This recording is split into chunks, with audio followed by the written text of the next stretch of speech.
Buddy, this is Rydo, and we're back to another recording of MTG Arena. Today is Wednesday, January 8th.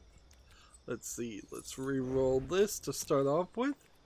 So we've got black and green, and creature spells, and then daily victories, and that is that. We're still at the end of the mastery level for Throne of Eldraine, so every 1000 XP we get another uncommon card, which is not really great cards, but not the worst cards either.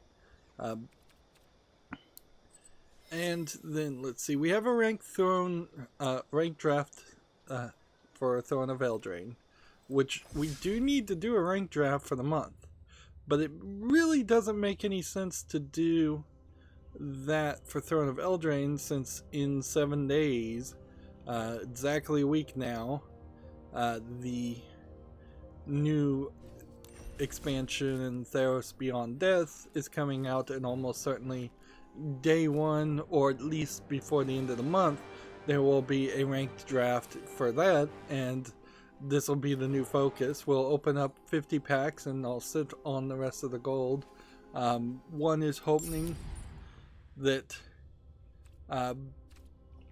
getting the mastery level is something you can get with actual gold, and this isn't going to be a situation where I have to spend, well, I'm definitely not spending $49.99 to get the mastery level, but I maybe could spend gems to get the mastery level later on, or maybe I could spend, hopefully I can just spend gold, and I would have about 20,000 gold, which would be about $24 from the estimate. This ending, the standard 2020 bundle, I don't think there's really a great reason why I'd want to buy this and spend $9.99. I don't want to get super invested in Magic, considering how I've already said that I plan on jumping away from it as soon as the Marvel card game from Second Dinner comes out. The other things that are kind of going on sale here are not avatars or sleeves, things that would last forever. What's going on sale are a bunch of skins, which skins are worthless. Like, in a game where things are worthless by default, the idea that other things are worthless, or even less worthless, is kind of silly. I would see a lot better argument to spend 20,000 gold to buy a new pet, which frankly you don't really need, than to buy a bunch of skins for cards that aren't going to last forever. I feel like this is an opportunity, particularly for Wizards of the Coast and Hasbro and their parent company Hasbro, to really step up their generosity. Like, the skin stuff should be more reward stuff, and just, you don't get skins ever by paying money.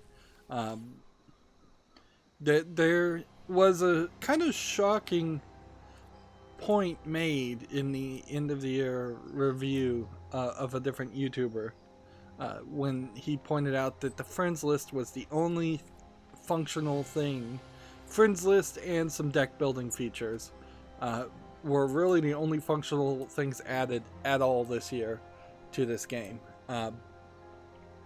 with also not really a lot of older cards. Like, they're trying to introduce historic as a thing, but that's kind of all they've done. Like, from the beta, Jalaxian was already programmed in, and then they've just maintained all the other expansions as they came out in paper Magic. Only historic was any extra effort to go in kind of a backwards direction, and I'm not even sure if the historic anthology collection really includes any cards that weren't just in Jalaxian or later. So there's some laziness going on as far as development of the software. In most part, it would be, let's just jump into a game, I guess. We're just going to play ranked Out for Blood decks until we decide that we can do better, which will probably be when the new expansion happens.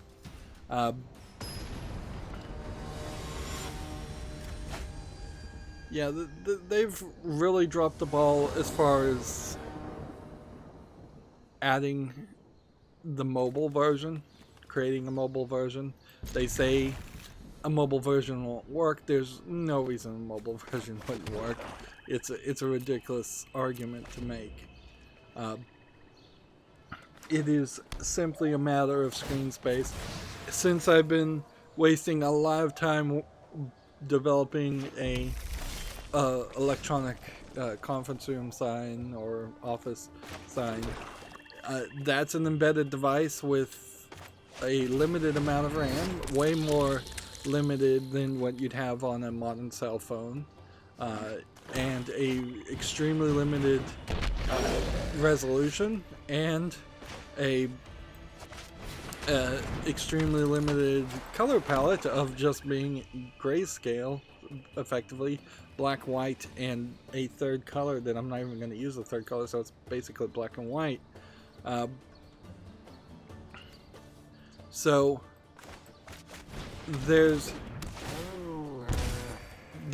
nothing having that experience. Speaking from that point of experience, there's nothing here you could put on a mobile game. It would just be a matter of moving this down lower, moving this down lower, getting rid of the pet because that's a unnecessary thing. Like, the pets should go away anyways, they're just DLC. But maybe you put the pet in a corner, you simplify maybe the backgrounds a little bit, and you just kind of scale down the cards. Maybe you have a magnifying glass at some point to zoom up some things.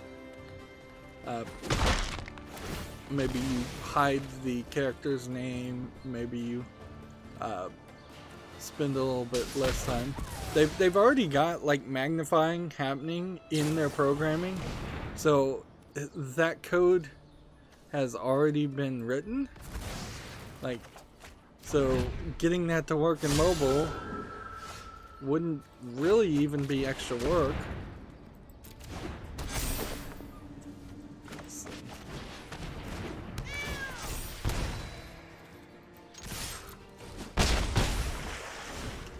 You have an interface here that mostly would stay around your right thumb.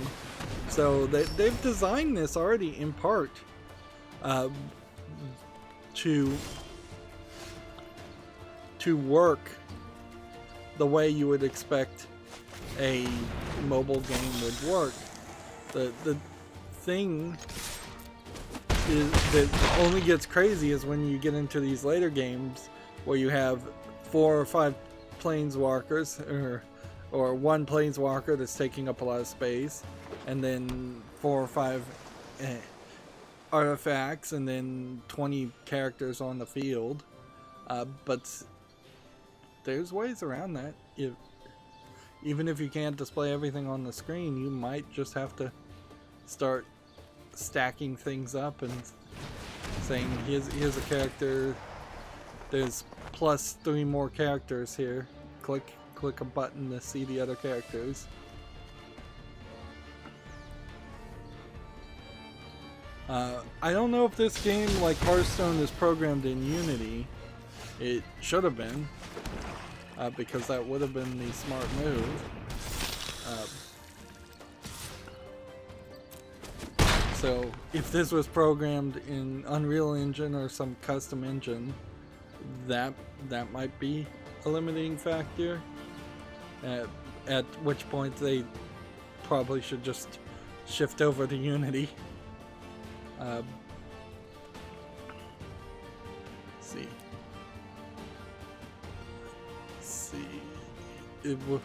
wouldn't really even be a way to check to see if it was programmed in Unity directly anyways. Every exploit ripples through time. Be mindful. Yeah, if you make a drawer that would just take all the land and put it over on the side, that would give you a lot more space. You might just have to have people swipe the screen left and right to see other sections. The fact that magic is so complicated is, I think, inherently a problem with magic as much as it is a problem with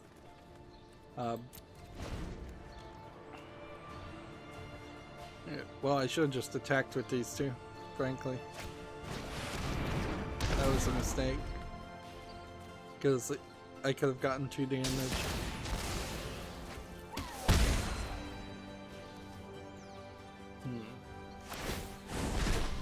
Ether itself serves me.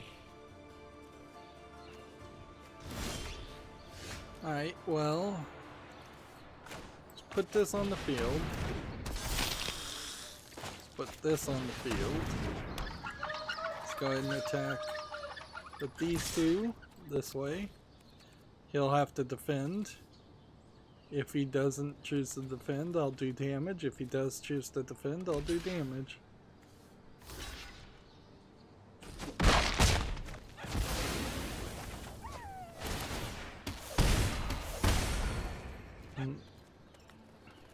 So I've won.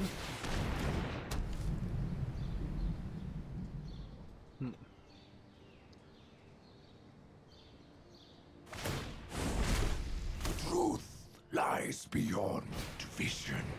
Unless he can get more than 1 health, I've won the game. We can move on.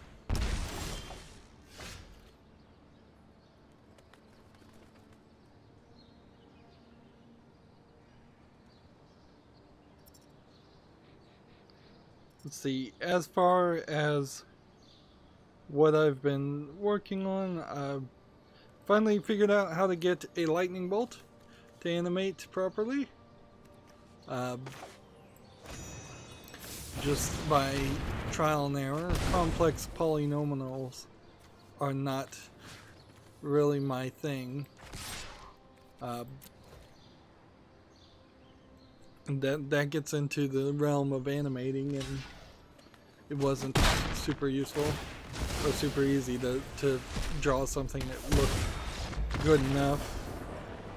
But I finally got it after a embarrassingly large amount of time for a low battery signal, and then I mostly was doing experimentation on tripling up the number of pixels, doubling up, then tripling up the number of pixels on a QR code for the initial setup, so that from a further distance you could easily, quickly scan it. The default QR code is a tiny little thing. It's 1 pixel equals 1 module, which is what QR codes use. Whereas if you instead use 4 pixels, 2 by 2, that would be easier to scan for a camera on a phone, or if you use 3 by 3, that's even easier. And considering how the initial couple QR codes are just setup codes, they don't have a lot of data in them in the first place, and they're taking up the full screen. So I'm experimenting with that, and it's working fine. And looks a lot better. Going down in the version of the QR code, which makes less redundant data, is, I think, the better move, and making it bigger than it is to go in a higher version and then making the amount of pixels per module smaller. Because when you get above like version 9, of which I believe there's 40 versions, and you have a really small amount of data in it, it stops even really looking like a QR code as much as it looks like it just has a significant amount of wavy lines in it, because it's just repeating the same thing over and over again.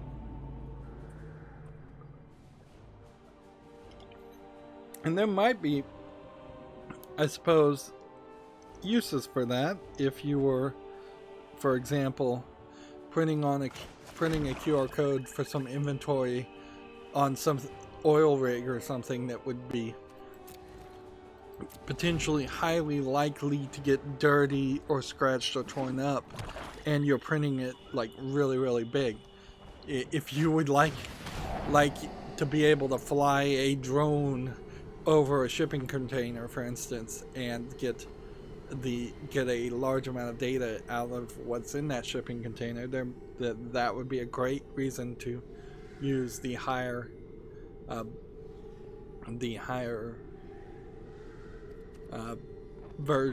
number of versions of QR codes. But I'm barely using 20 characters, and so something simple and bigger makes a lot more sense. And I'm not really sure that even modern cell phones could handle there might just be some future proofing in there, so I'm not sure that even modern cell phones easily handle reading bigger QR codes. That they probably do handle them fine, but probably takes just a little bit longer. And QR stands for quick response, so if you're making it so that it's not responding quickly and not finding it, and people are struggling to hold a cell phone steady enough to get the image just right, that's not helpful.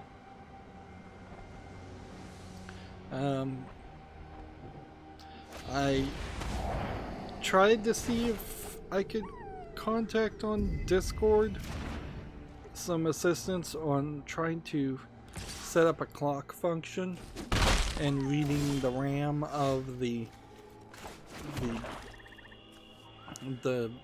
video e-paper add-on that I'm using, to not really any avail. And I don't 100% know if it's just something weird going on with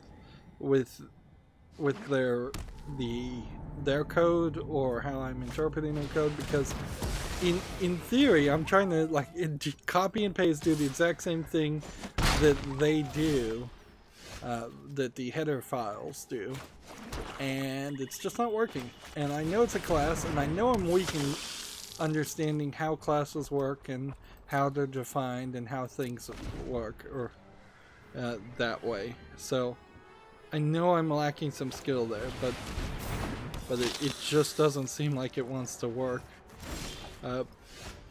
Even though it does seem like it is a public function that I'm trying to call inside of it. So I get, if it was a private function, then that would make sense that I couldn't actually call that function or use it, because that's the whole point of the class system in C++. But it says it's a public function according to the source code, and it's still just not really wanting to compile. Maybe it has something to do with the Arduino.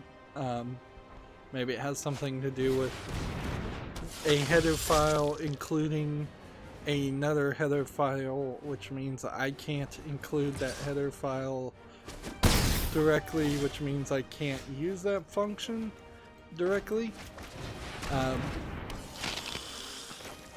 That might be it, but then that seems kind of circular logic that a header file could use a function from a different header file, but I couldn't use it in my code, and I can't include directly the header file I want to use.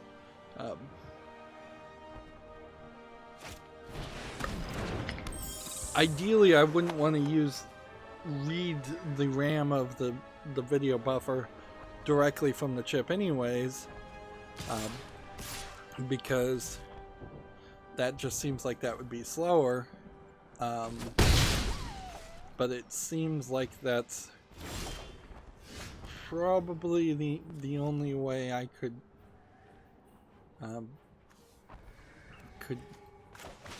do it, or if I can find some other way. I could just make my own secondary copy of the buffer with every function that's called, but when it comes to fonts, that would be particularly difficult in the text. So I am definitely lost there, and that's why I chose at that point to start seeking out some help on the people. In all seriousness, they really should just edit their own source code and just have a function called screenshot. That's all I'm really asking for, is just let me take some of the program RAM, or in this case some of the RTC RAM, which will work in this case. It wouldn't work for higher resolutions or more colors. Just let me hold that in memory as a bitmap, so that I can use it and just redraw it and not have to recalculate the significant amount of bits of information. Or I guess I could work around it a different way, and I could just have it redraw everything, which would be slower, but not actually calculate any of the information individually. But that's certainly not efficient if I have to rewrite every single function to come back and say, well, just display this bit of information. Right. Are these all flying? Flying. No flying there. Flying here.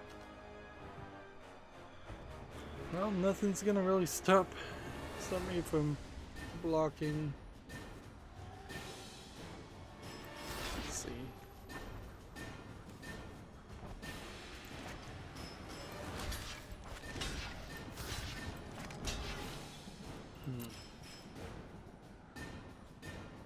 Just do that. Oops, I should have blocked this guy too. That one can be blocked anyways.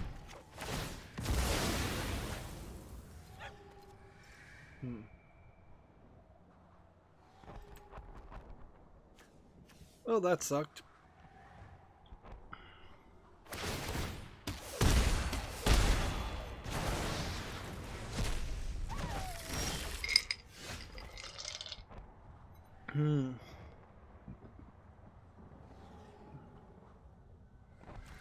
I did come to the thought as I was setting up like the initial text, like a lot of this text on my device could be changed in a lot of different ways, where they were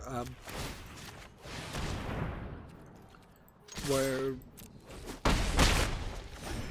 I could potentially maybe set it up for like Spanish and French too, if I did a rough translation, just like effectively approaching like a Chinese level of instructions, where things are just not translated using software, and there's nobody in the actual business that speaks those languages. But yeah, I could do that somewhat well. There's a limitation on the characters that would be used, so it would be a rough translation. It wouldn't have the accents or anything like that. It would be the standard ASCII characters, A through Z, but you can probably get pretty close to in Spanish and French. You just put an E when it should be an E with an umlaut.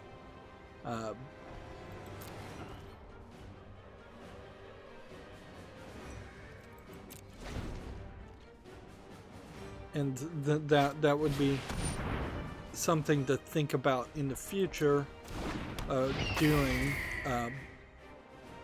to expand the potential marketplace where these devices could be sold. And since CES is happening right now, it would be a crazy idea, but with enough success, having a booth at CES and potentially trying to get sold on store shelves at an Office Max or an Office Depot or Staples or any office supply store would be a potential big boon.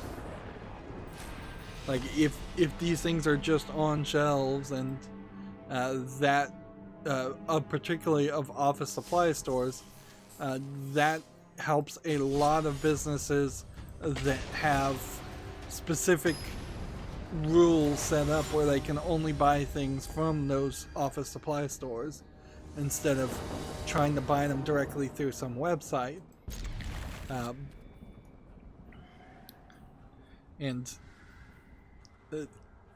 Depending on how the office supply stores work, those office supply stores might be buying the product directly from me and not sometimes they want refunds if it doesn't sell or they want to send it back and things like that, but sometimes, probably less often nowadays, these stores themselves will just buy the inventory and that's that, and so I get to sell a lot earlier and don't have to deal too much with the marketing or anything.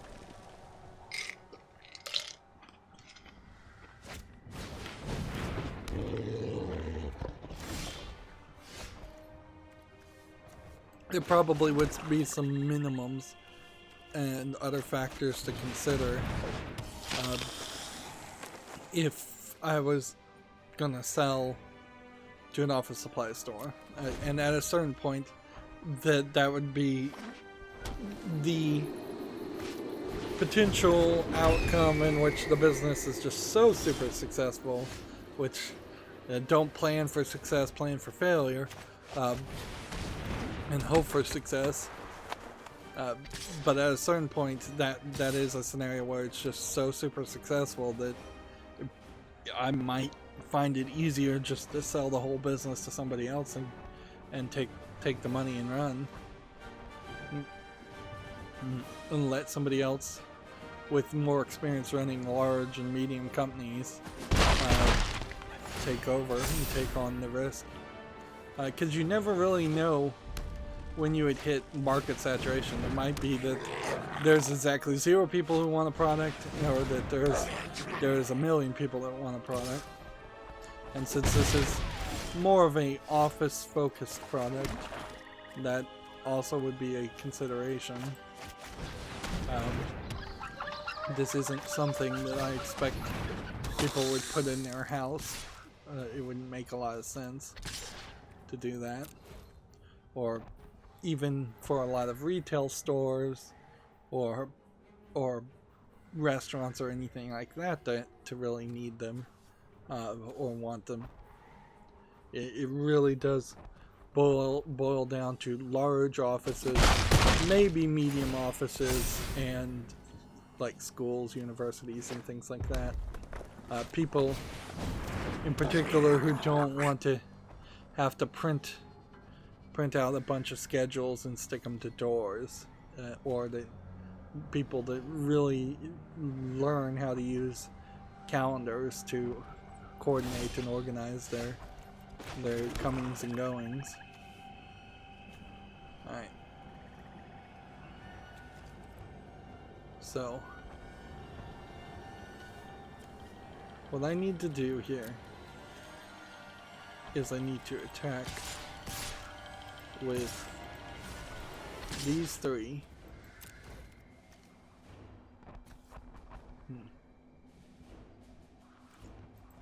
and see what happens.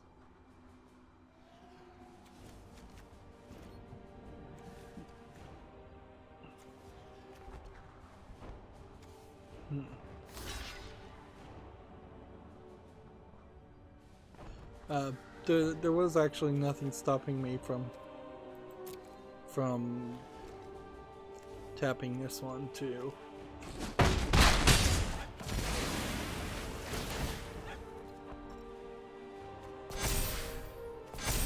Alright, now if I sacrifice this, I guess we do that.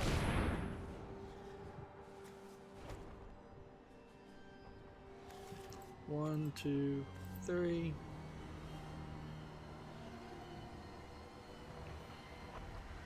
And they have to pick their three. I'm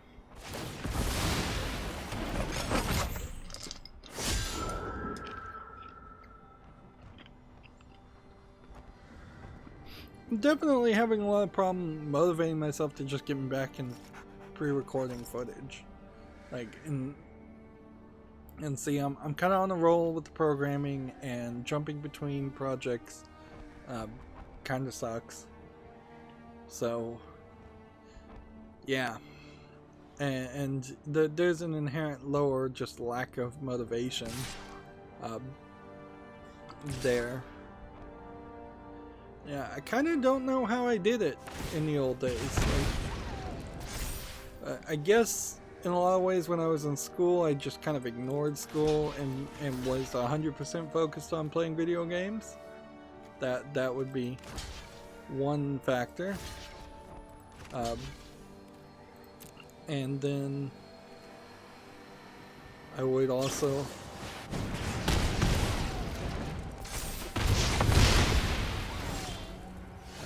I would also kind of just assume that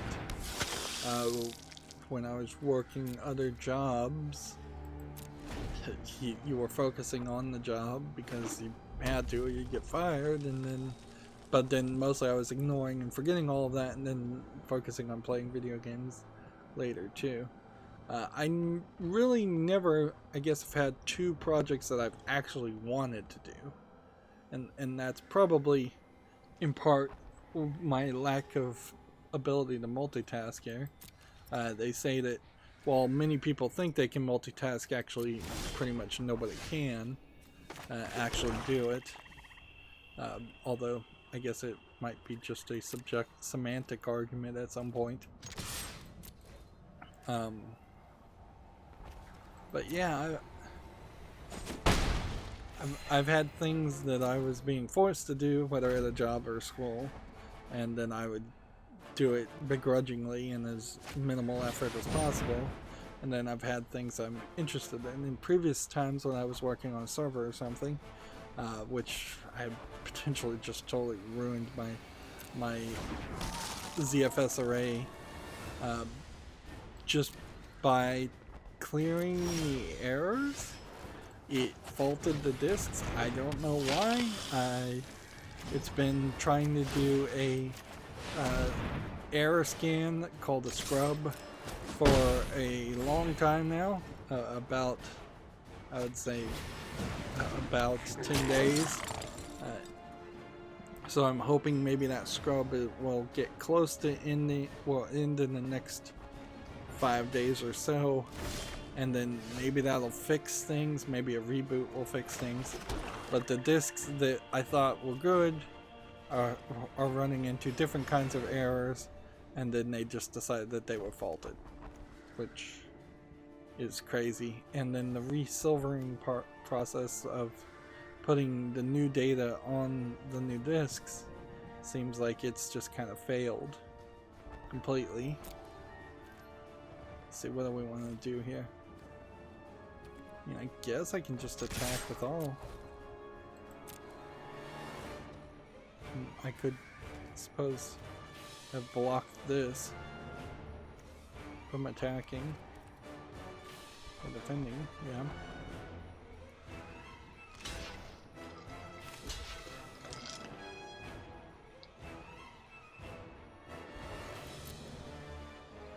See, we're just kind of down to do the last. He's down to his last card. I'm down to my last card, but I'm having the advantage. I'm sitting on a ton of food. I've got. If I get Bowl of Citadel, I'd win. If I would do anything, I'd win. Unless he can play several creatures, he's gonna take forever. I have way more health.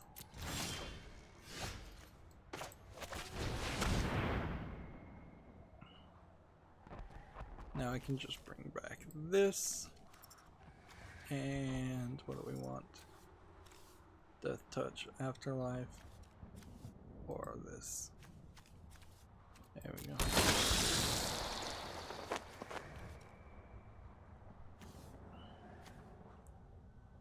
So this guy doesn't have reach, so he can just sacrifice a food. While we're at it,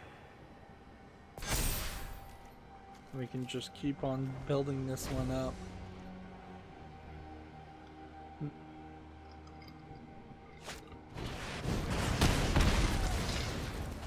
The good news is it seems like even if I did totally somehow ruin the replacement hard drive, I think I'm still fine.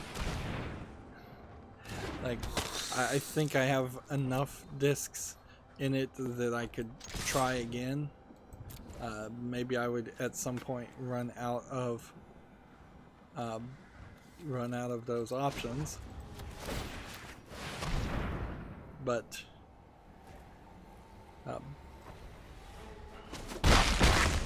like this probably would be my last chance. But yeah, I'm not gonna worry about it too much. It sucks though. That the server was running well or moderately well for a week or two, and then it has now just boiled down to some major problems every time.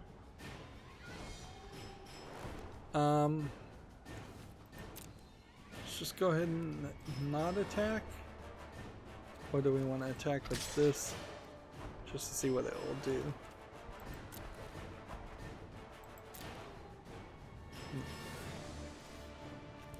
So he's either gonna have to let it attack or defend. He chose to defend, which is probably a mistake.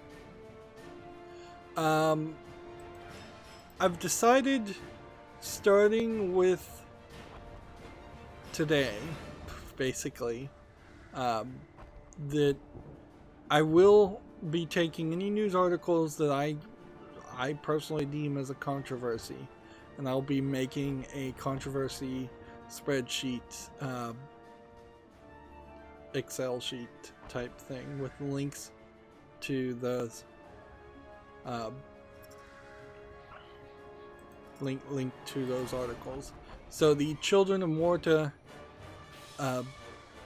being potentially, like, that tweet was deleted, but it seems to me like the developers of the Iranian-based developers of Children of Morta have been drawn. Oops, I played that wrong. They've been brought into court for their game being anti-Islamic is the wrong phrase. Not Islamic. The female character is not wearing hijabs. A funeral not being an Islamic funeral. Things like that. Violence and magic being used. That is a scandal or controversy, and that would fall under my category of this is something that I should keep an eye on. And then possibly at the end of the year we'll do the top controversies of 2019. You're in a different position certainly for that story than some of the other stories, because in this instance it's not like I'm assigning blame or detestment or displeasement with the developers of Children of Morta. If anything, it's made me think real fast. I have some money in my Steam account. Maybe I should just buy Children of Morta before that game potentially disappears. Or is it a game that is just not really going to have any relevancy, so it doesn't matter if it disappears? Those are both, I think, fair questions to ask. Usually, a controversy around a video game is a expansion to a reason to blacklist that video game developer in that game, at the very least. But these stories, in a funny way, are the real stories, the important stories that occur.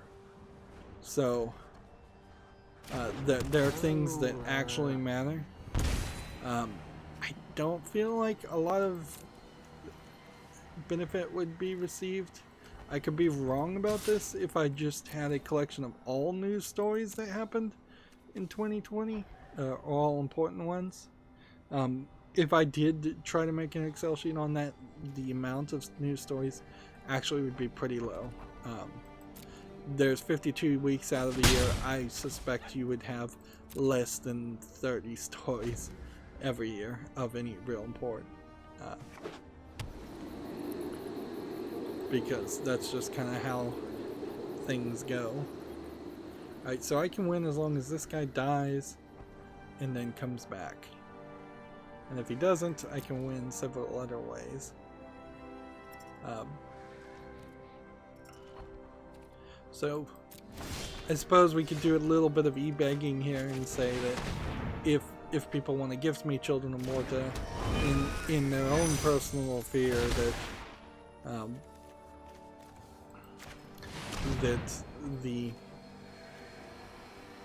that there's a possibility that game would get pulled down by the creators of the game, and I guess that would be the real controversy there, is that if they pulled down their own game, and again, it is important to point out that current hostilities between the US and Iran has nothing to do with that story as far as I can tell.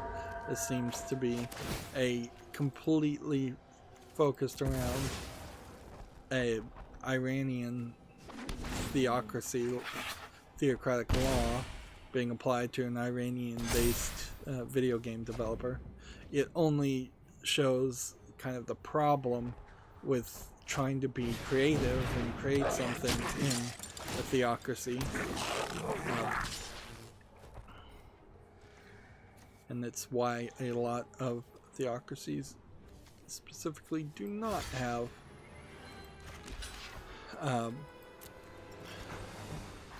they just don't have a lot of art that comes out of their sources that is particularly unique or interesting, at least from a Western perspective.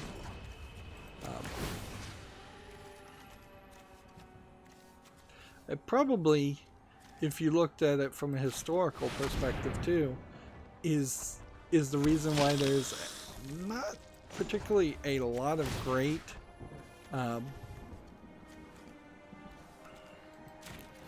there really isn't a lot of great literature and art during the heavily religious sections of the past. There we go. Just give everything trample and then and haste and then attack with everything. So we have things like Alice in Wonderland, which is considered a classic, but there was thousands upon thousands of other stories and books that were written that were not interesting at all to even the people of the time, clearly because it didn't establish a fan base.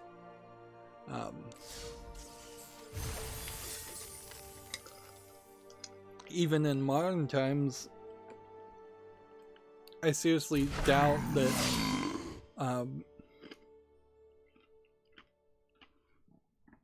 any of the religious addendum study materials and books that are written aren't gaining much sales, and there's evidence to prove that, frankly, because that the one religious focused bookstore that existed in the United States that I'm aware of that was a big like franchise bookstore went out of business 4 or 5 years ago due to lack of sales. And I seriously doubt things like Chick Tracks are going to ever be considered high art or even remembered. Although that really has nothing to do with video games, so let's move on to the games that came out on Steam. We have a game here called No Captains Allowed, which this little selection screen really betrays the amount of visual polish and art. And I will say this lightning bolt does look a little bit worse than the lightning bolt I made, but maybe that works. This looks to me like it is a almost text-based game with those pop-ups, but it isn't. This thing is a co-op roguelike game where you're, I guess maybe from a over-the-shoulder perspective, flying a spaceship or a submarine and trying to keep the place from exploding. It has some visual polish. It's $14.99. It's English, Portuguese, Russian, and Chinese, which is a little bit of a red flag. It has a third-party EULA. This, to me, looks like this is a game that is not really focused on single player, though. And it kind of does feel like it is just going to be very one note about running around, clicking buttons, and then running around and clicking another button. And then that's going to be it. So I have to applaud the visual polish, but I don't think this is something I want in my follow list. Let's come over here and play.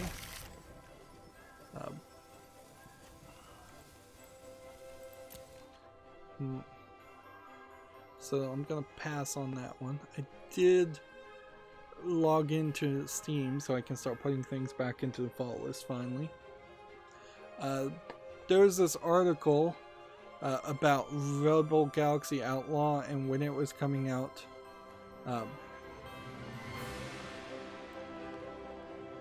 Let's see, Rebel Galaxy is going to be exclusive to the Epic Store for a while. Eventually it'll make its way to Steam with other platforms to be determined. Console releases are not tied to this, and they're arriving in 2020. So the real thing to take from that is it's a Steam exclusive, and why they needed to click to an FAQ from a tweet to say it's a time Steam exclusive when you could just have said time Steam exclusive, it makes no sense. It clearly was done to just hide the response because people are not happy about it. As for the state of Epic Store exclusives, I think we will probably see nothing by the end of the first quarter and very little by the end of the year. I wouldn't be surprised if it's as little as 3 games, maybe even no games are Epic Store exclusives for 2020.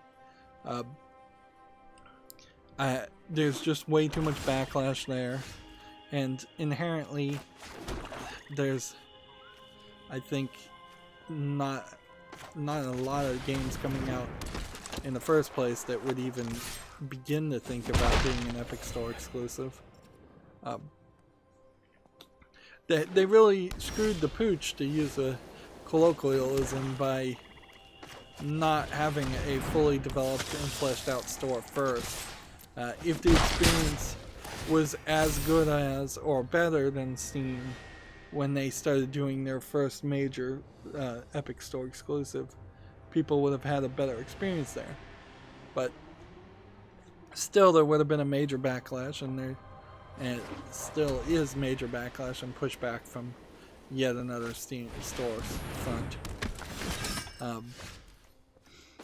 I guess there is a decent chance that there will be yet another storefront that comes out. Oh man, I should have attacked with this. Oops. Well.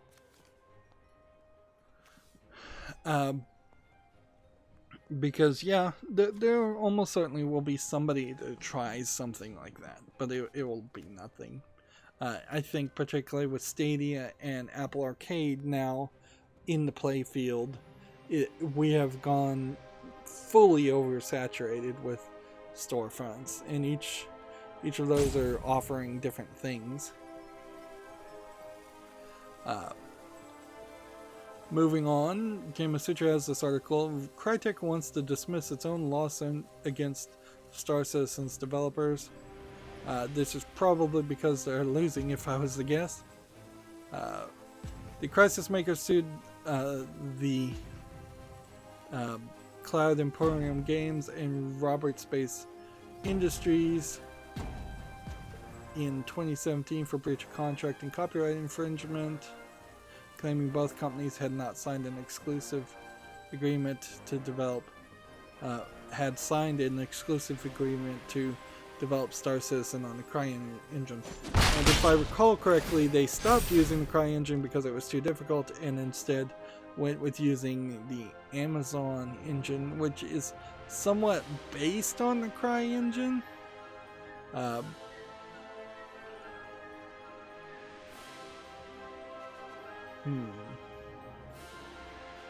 So,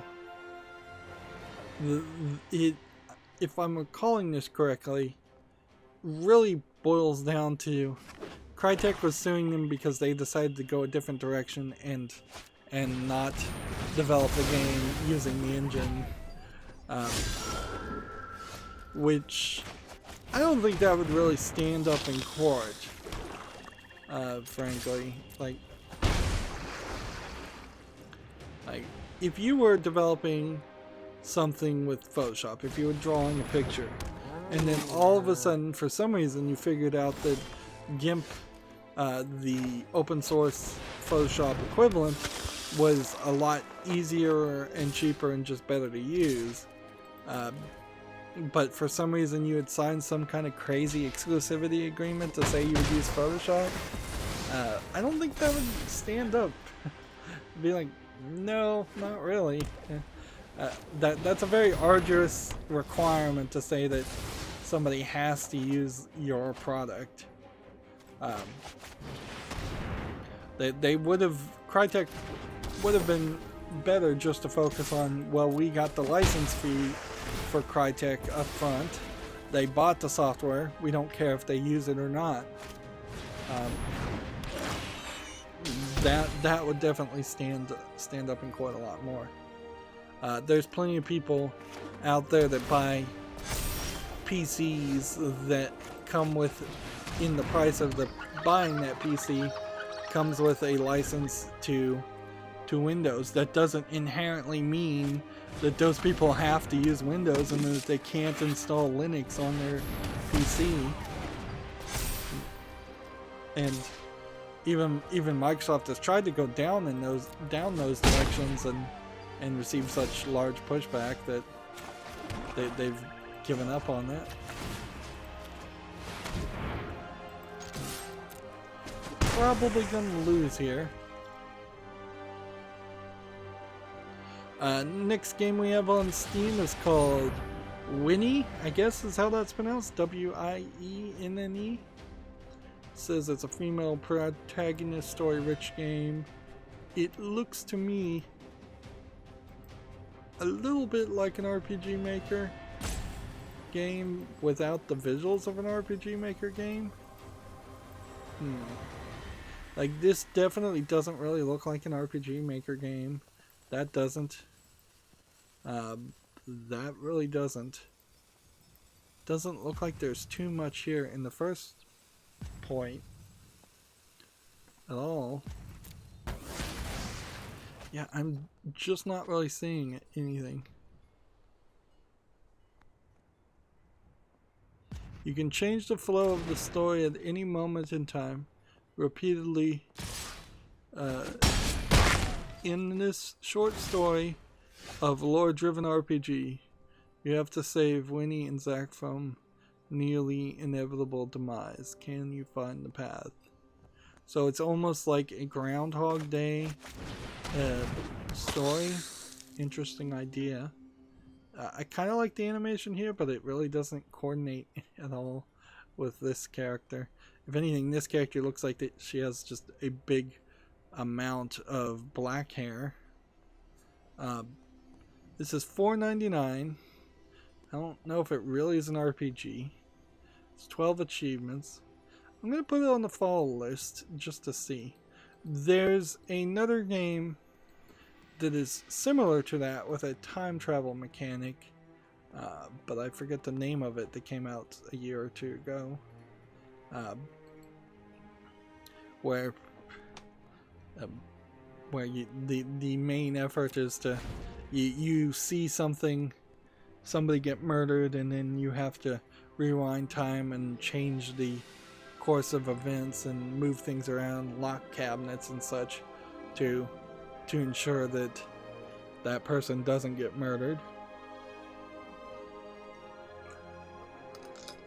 And you do that several times, and you get more time traveling abilities at that after a while. It's not a terrible thought of a game. Winnie looks kind of low effort, but I'm willing to give it a chance. Here, I'm probably going to lose. The only thing I can imagine I can do is I can just reduce the amount of damage I take each turn.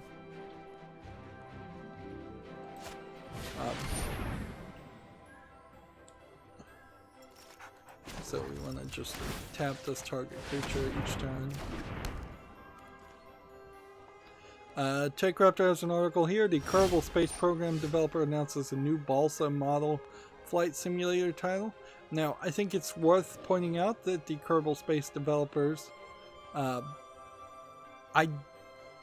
don't think by that they mean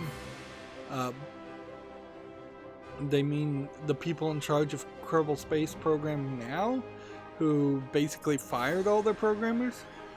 This is Philippe Phalange created his own development firm, Floating Origin Studios. He's teaming up with the Irregular Corporation. Both of companies are either new or haven't heard of it. And I assume balsa means like model planes made out of balsa wood. Which, okay, that sounds interesting and kind of goes in a spin-off direction of where... Oh, darn it, that was not the one to destroy. I played wrong there. So yeah, if we look over here, you can see it's like a 3D modeling of a balsa wood, I assume, plane. These look like they're larger than just model planes. And I don't know how many of these really exist in the real world, but probably some.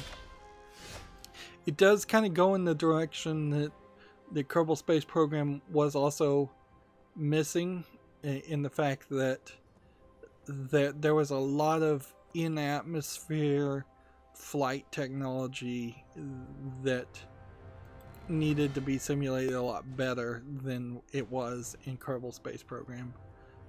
If you, for instance, wanted to just fly around, and there was, I think at some point, achievements to do exactly that, to fly around to different parts of the Earth planet, the planet you started on in Kerbal Space Program. That was actually rather difficult. It was a totally different skill set than just strapping a bunch of rockets and pointing them straight upward and shooting for orbit. So mentally, I think they're going in the right direction. Questionable where they go beyond that, though, because The thought, I guess, would be at some point then you start making a land-based simulation game where things are on the ground, vehicles are running on the ground, and maybe at some point you even do an ocean-based ship game or an underground-based mining vehicle simulation game, which would be a weird simulation game because we really don't have a lot of vehicles that mine and go into the ground. But I suppose that is the trajectory that they're going, is that they're getting away from space stuff. Or they could flip-flop it, and after this game they could come out with their own space game again and show up Kerbal Space Program 2, which at that point would probably be out. Everything will be fine if we stand together. We thrive when we support. Let's see, Gamatsu has an article here. Oddworld Stranger's Wrath HD for the Switch launches January 23rd. Every time I talk about an Oddworld game, though, each of the Oddworld games plays a little bit different, and none of them ever played well enough that I actually wanted to play them, unfortunately. It just boiled down to that. None of them were good enough.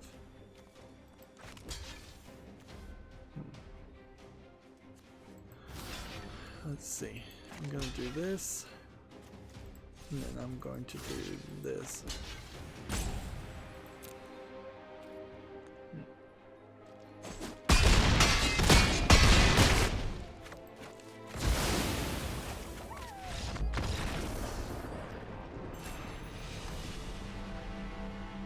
Yeah, still having a lot of hard time getting up in the ranked play.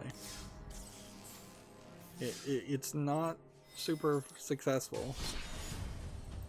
And I suppose it's worth mentioning, on Monday I really didn't get any more victories after streaming.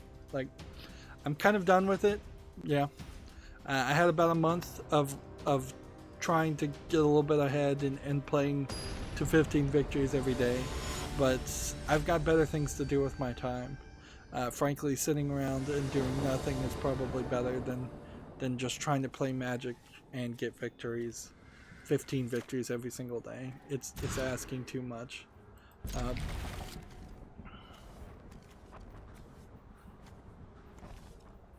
have to get rid of something, so what do I want to get rid of? That, I guess. Gamatsu has an article here. The House of Fate Morgana Dreams of the Revenants edition is coming to Switch. The visual novel is currently available for the PS4 and PS Vita. We will get to the PlayStation 5 logo being announced.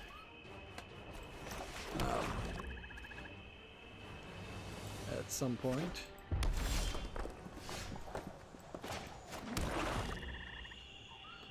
TechRaptor has an article here. EA announces International Apex Legends Global Series.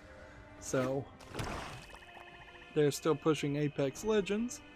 Oh, that is the guy that I saw that looks like a character from... This ninja guy looks like a character from One Punch Man. I guess he was an Apex Legend character. Because I saw Major Nelson, Larry Herb, standing in front of a cardboard cutout or a wall sticker of that character, and I was like, that seems out of place.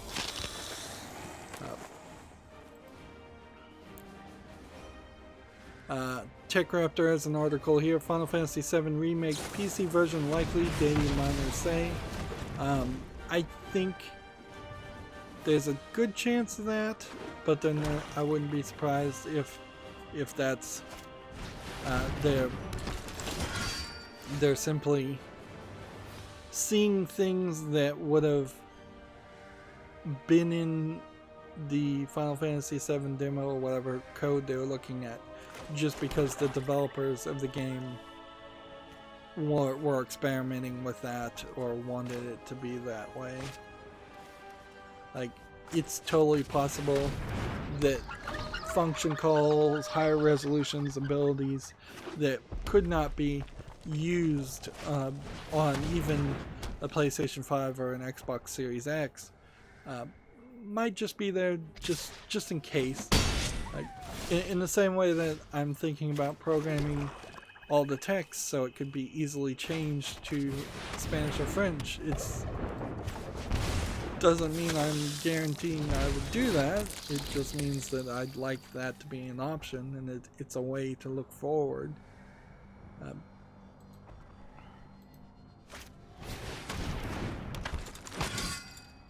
Let's see. Gamma Sutra has an article here. Get a job. Sanzaru Games is hiring a level designer in Dublin, California. I don't know Sanzaru Games though. I wish there was a better way to get information about them. Let's see.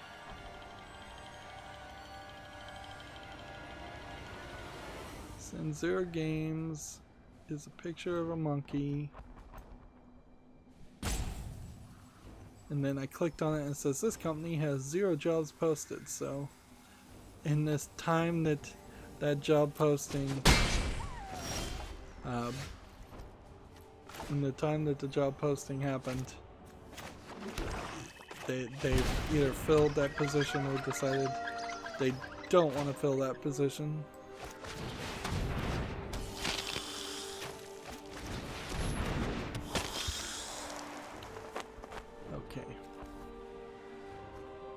I am doomed. This guy's gonna attack. He's gonna do 6. So what can I do? I've got to attack with this. I've got to attack with this. And that was a mistake. And so I've lost.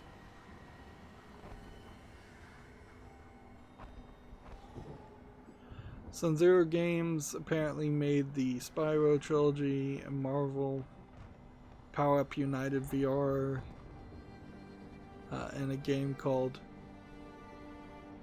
Battles Mortals, maybe that's the name of it.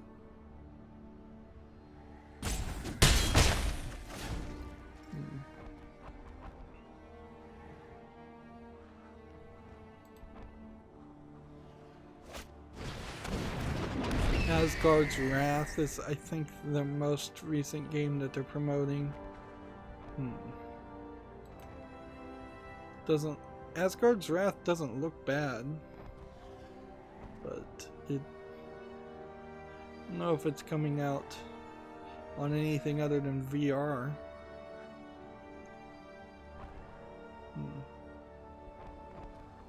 Seems like they have made some games, but not anything big.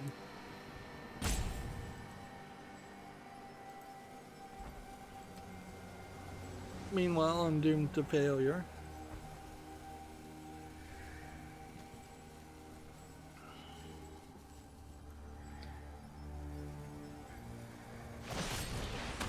I feel like my best deck, and this is the sad statement, my best deck here does kind of boil down to having 3 major problems with it. I could do maybe a bit of a tweak after this game, but not really a lot. It doesn't have enough mana in it a lot of times, but sometimes it has too much mana, which sucks, which probably means that our characters are not valuable enough. It only really wins with Bola Citadel, and the thing about Bola Citadel is then that brings your life down to a particularly low amount.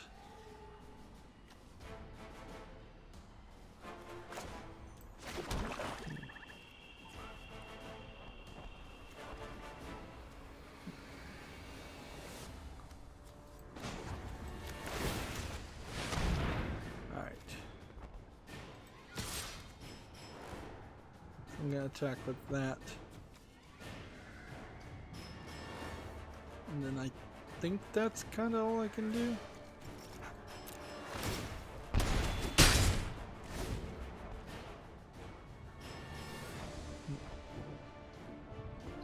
But I keep forgetting about this Revenge of the Ravens causing me 1 damage, so if I attack again, I lose. So there's literally nothing I can do. Like, maybe this saves me somehow, but I seriously doubt it. I'm gonna have to sacrifice pretty much all my characters if I'm gonna play that way. So ideally I want this guy to play his best character right now. You can see he has 5 mana, I have 7 mana, plus this, which is 8, 9. So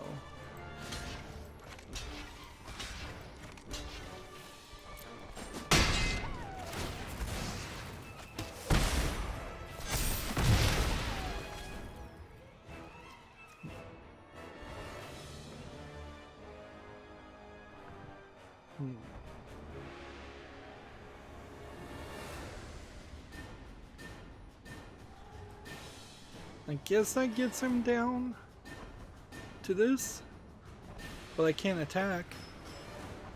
So I'd have to buff this up to 17 damage to do 1 attack to win. This just isn't gonna work. Next we have a game on Steam called Cattle Admission Challenge, which seems like a low effort asset flip game where you're standing in one place shooting at cows.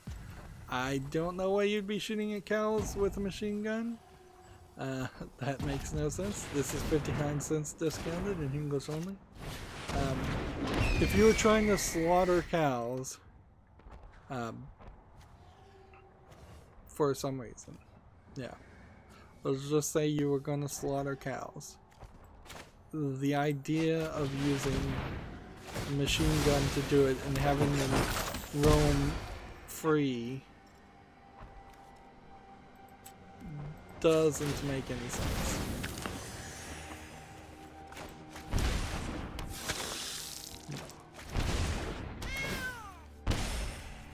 Alright.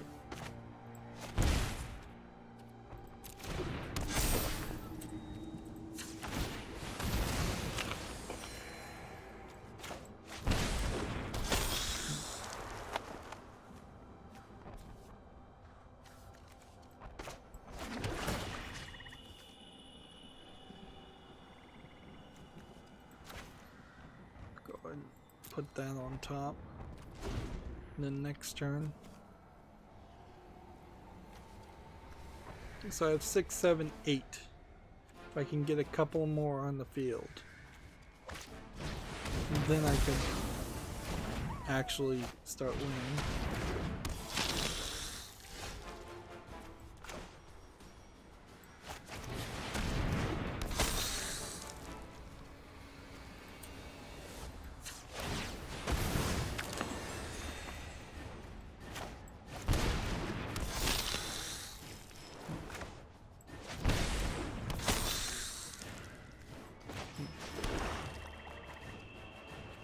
Five, 8, 9. I need 1 more character.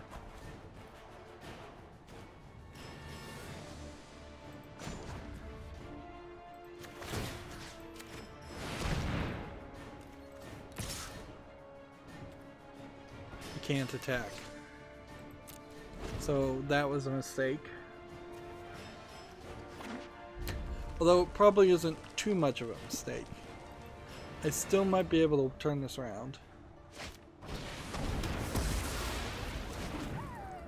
Not without that, though.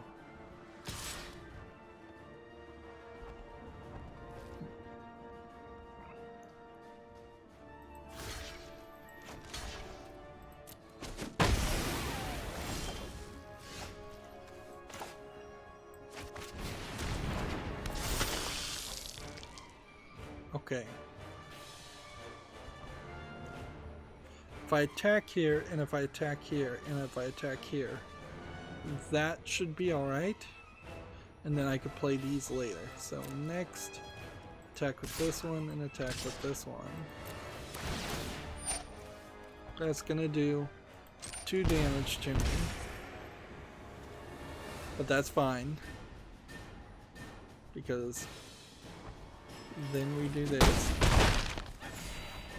Which then lets me play this. And it lets me play this. Which then lets me bring this back to the field. Which then, if I can get this on the field, which I think I can, we've got it. That was incredibly complicated and lacked smoothness, for sure.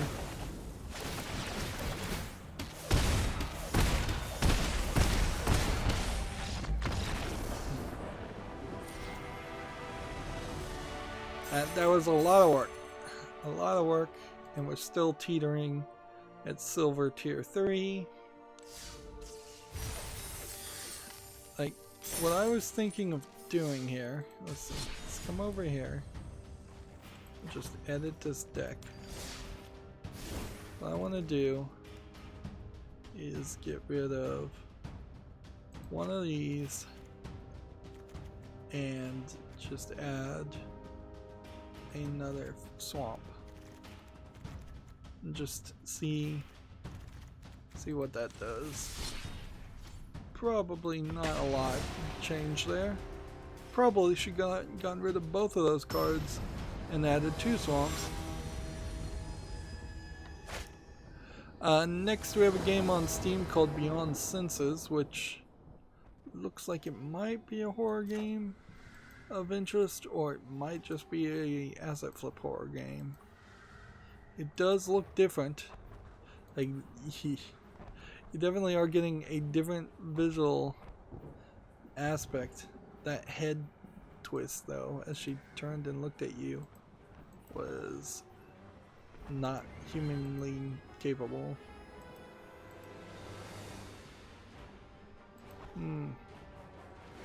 Unfortunately, these games, this is discounted to $13.49, and it's single player with online player versus player. It's also German and Russian with English full audio, third-party EULA. A game like this probably is nothing, but you just kind of have to put it on the follow list and see if anybody actually plays it and likes it. Because, yeah, there's just that possibility that it might actually be good. Although, at a certain point, I probably just do need to get more cynical and decide that the possibility is too low for it to really be worth even following. The big problem of being a video game fan is that you are in this position where you don't have good sources of helpful information. Like, the entire video game critic industry is just kind of full of people that either don't look at small games at all, or have such a conflicting bias that you can't really trust what they have to say, or that their opinions are just not in line with your opinions. At least that's the case for me. Maybe there are people out there that are totally in line with the opinions of most mainstream video game journalists, and they love those games, and that's very possible. But yeah, it doesn't work for me. Next we have a game on Steam here called Journey to New Atlantis, which looks like it is a point-click adventure of some sort. And it looks very colorful, and looks like really a colorful, like, new universe story. If anything, the only real concern I would say is when I was watching this video, it does kind of seem like this is a lot more kid-focused looking of a game. But I really don't have a problem with playing a kid-focused game like that. And yeah, this looks cool. $2.69, discounted, already cheap, English full audio. I am a sucker for point and click adventures, definitely. I have to say that every time, frankly, but I don't think that this is a game that I'm even being suckered on. We probably also is the first point and click adventure of the year that has come out that has caught my attention. It may be the only point and click adventure that's come out on Steam of the new year. Point and click adventures being a niche that is, you don't get a lot of them. If anything, I personally would like to see as many. I would like to see way more point and click adventure games and way less visual novels come out on a weekly basis. Right, so we might as well attack with that. And we might as well attack with that. If he decides to defend, that's fine.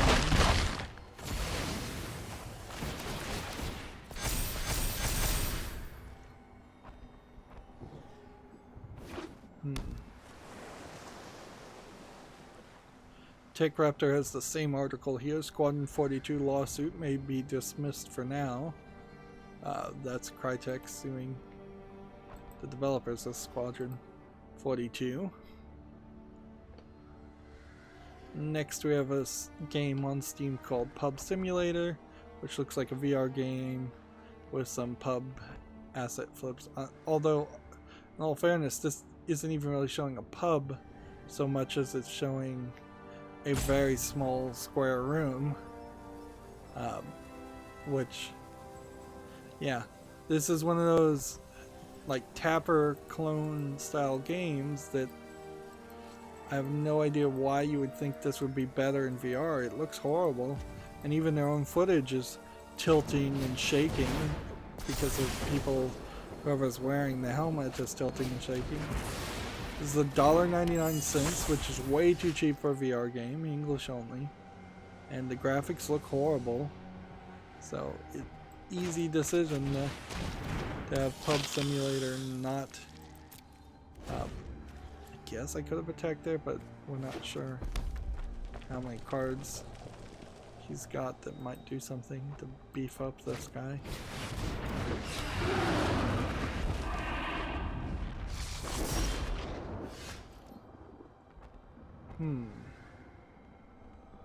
Well, what do we want to do? Let's see, what has he got otherwise? Draw 2 cards, draw a card, draw a card.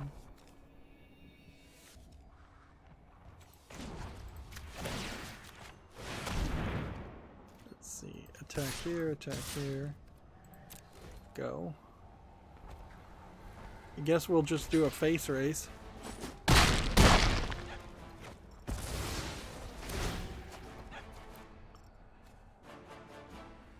See, Gamma Sutra has an article here. Alienware, which is owned by Dell, I believe, still, has a handheld concept called the UFO PC that takes cues from the Nintendo Switch. Although, in all fairness, it looks like the controllers on the side that are detachable look like they're laid out a lot better than the controllers on the Nintendo Switch, because those buttons are, let's face it, just in the wrong place. This looks like an Xbox One layout of buttons, way better. And it plays PC games.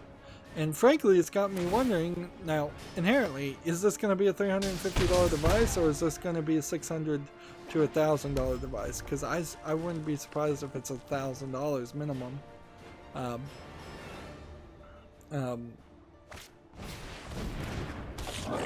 But if this is a $350 device and it plays most PC games relatively well, if it is the equivalent of a gaming PC,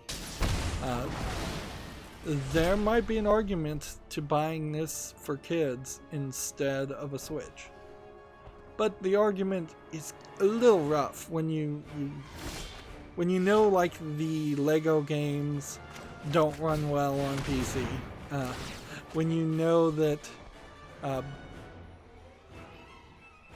that there's very few PC focused kids games, if you're trying to buy something for the kids, you probably still would do better getting the Nintendo Switch and being able to play Nintendo games. I guess if you were a teenager and you had already played all the Nintendo games, it might make sense. Or if you're an adult and you just really love the form factor of the Switch and the idea of mobile PC gaming, but you don't want a gaming laptop, which would be more traditional and probably more upgradable and better in many ways. It is a bit of a middleware option. At a certain point, it also kind of conflicts with just why not have an iPad or a tablet and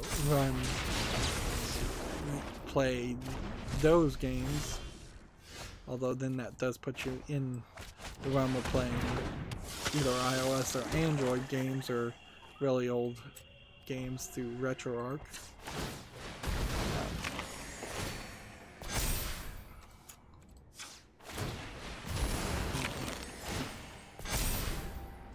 So there might be a market for it, depending on the price. Maybe not, though. There's a lot of caveats you have to think about.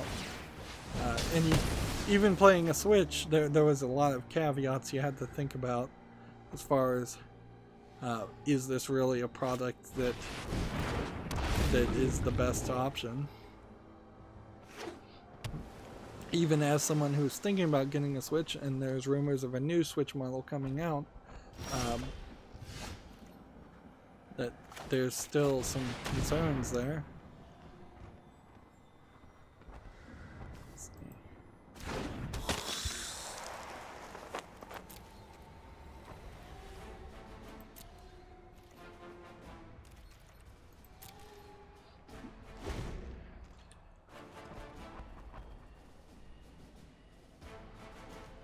I don't think I have enough mana to tap this guy, so probably is gonna just attack me. Yeah, unfortunately. Next we have a game on Steam called MMORPG Tycoon 2. That's too many key phrases, and it looks like it's not really much of anything. It looks kind of just soft 3D cell shaded graphics. It's early access. They want $24.99, which is way too expensive. It has 2 achievements, which might make it an achievement game. It's single player focused, which you would think an MMORPG would not be single player focused. So there's something there also to consider. So yeah, that's not making it to the fall list.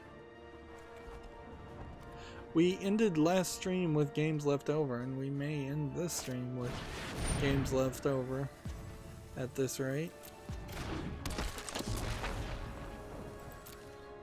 And I am just getting nowhere. Plus, there's really no variety either.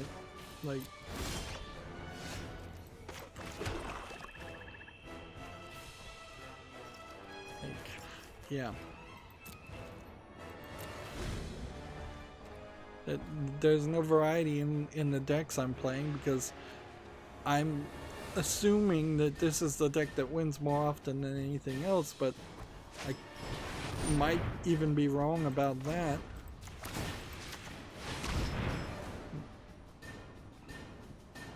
And I haven't seen enough scenarios where I've struggled to the end and actually been able to turn it around. So I feel it'd probably just be more efficient to say give up right now. But instead, let's let this game go and just talk about the news.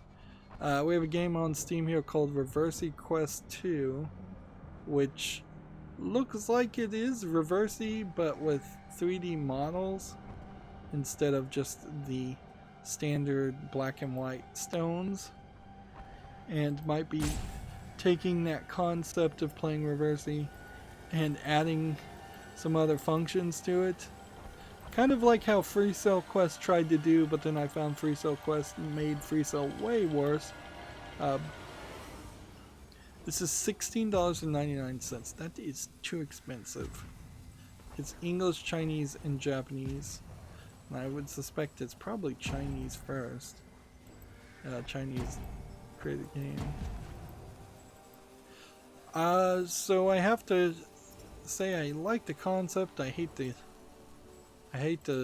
price. I hate the implementation. And it seems that Reversi Quest 1, as far as I can tell, is not even on Steam. So you just have to jump into the sequel.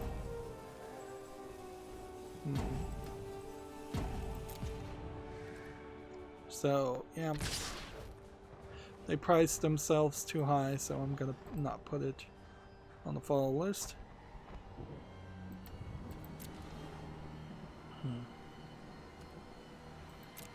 I'm still passing way too much in this game.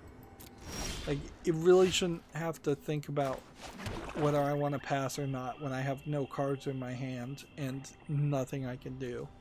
Like, the only option I could have done is activate this or activate a food.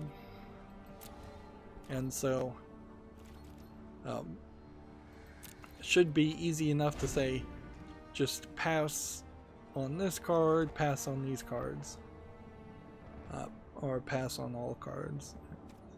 I guess maybe I just need to get better at clicking this. Gamma Sutra has an article here. Get a job. Moon Studios is hiring a remote senior designer. This is a remote location, so being a senior designer and working from a remote location is probably not a smart move. It's not a good way to run your business if the main or one of the main designers of your game isn't even in the office to answer simple basic questions. Like that's just going to be inefficient. The whole reason offices exist for a lot of businesses is so people are in the same place at the same time, so communication can happen.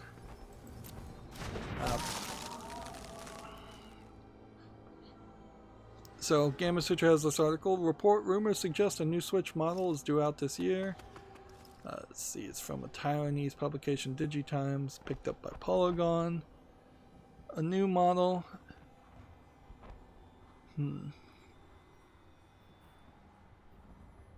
New system would boost a magnesium alloy body as well as improved CPU. Current plans see production starting at the end of Q1 with upgraded Switch's launches planned as a mid-2020 launch.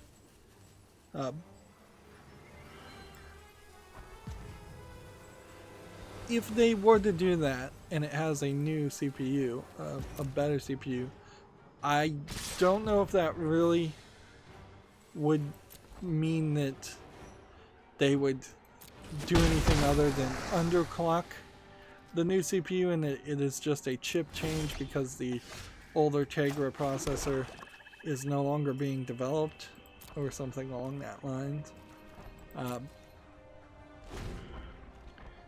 It would be surprising if people of the original Switch ended up having a worse experience somehow on any game. It also potentially creates a third model because you have the Switch Lite, and then whatever this new model would be called, like a Switch Max, which is not something Nintendo has done really before. Even the Switch and the Switch Lite really echoes more of a 3DS type, 3DS to 3DS Lite type unit breakdown.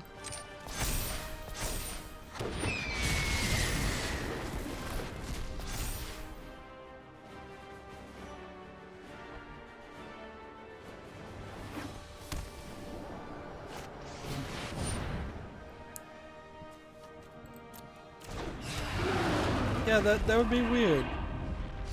And then that also just opens up like questions about what would the price point be on that new Switch. Is this going to be a $450 unit that is going to somehow try and claim that it is as powerful as even a PlayStation, an Xbox One, or a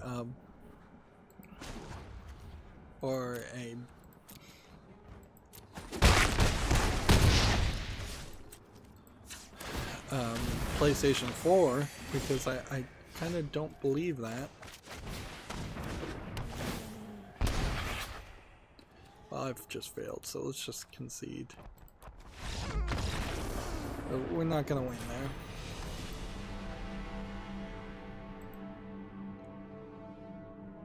And at this point, I say screw it. Let's just play something different.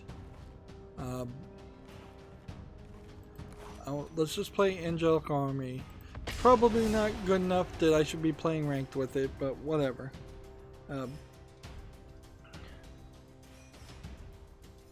Because I'm so bored of playing the exact same one deck. And in a weird way, I think that is how a lot of people in Magic do play. They play one color, maybe two colors, maybe three colors of the 5 colors possible. And that is that. When that would be incredibly boring. And frankly, Magic already kind of has some problems of being incredibly boring. But you would think the digital version would help you with that. The digital version would give you more cards. They would give you more opportunity to play different decks and try different things.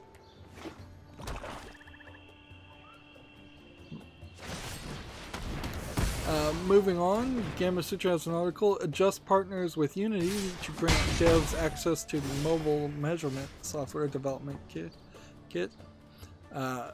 I don't know what that means though. Adjust SDK does what?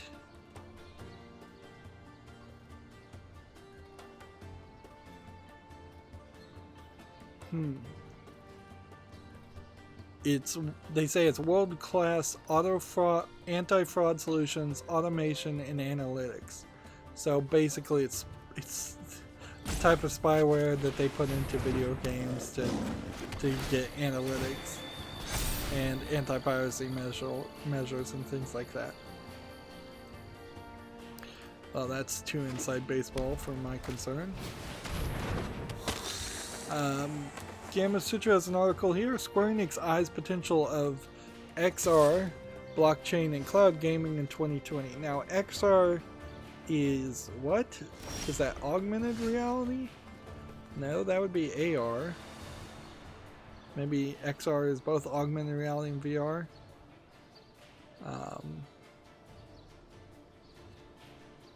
What this...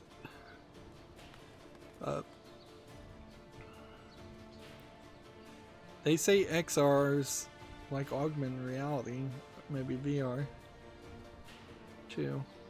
What this article really means is Square Enix doesn't know what they're doing, and we've kind of seen that. Like, Square Enix is not doing well with their properties. They're more and more focusing in on specifically their Final Fantasy properties and their Japanese properties, while taking their eye off the ball for their Western things that they had funded, or the story or the rumors have gone that Square Enix micromanages everything like crazy, but it seems like they don't know what they're talking about if this is what their focus is. I think it's ridiculous to do anything more than the just bare minimum research into augmented reality and VR. Even doing that much is probably a waste of time. And I think you are insane to be eyeing blockchain as in a video game. There's nothing blockchain can do that would be helpful in a video game as far as I can tell. And you're definitely not going to make money doing like cryptocurrency mining using blockchain. And then cloud gaming, I think it also is just another buzzword that is going nowhere fast. Like, Square Enix would have done way better. Just look at this image here. To talk about, hey, we got new plans for a new Final Fantasy. Because there's 3 Final Fantasies here being shown off. Or Nier Automata, which they had something to do with. Or whatever this is, I can't even tell. Because it's clipped off. They have like 5 images here in this picture of things Square Enix could focus on a lot better. Can't be blocked with anything 3 or greater. Okay, well that's fine.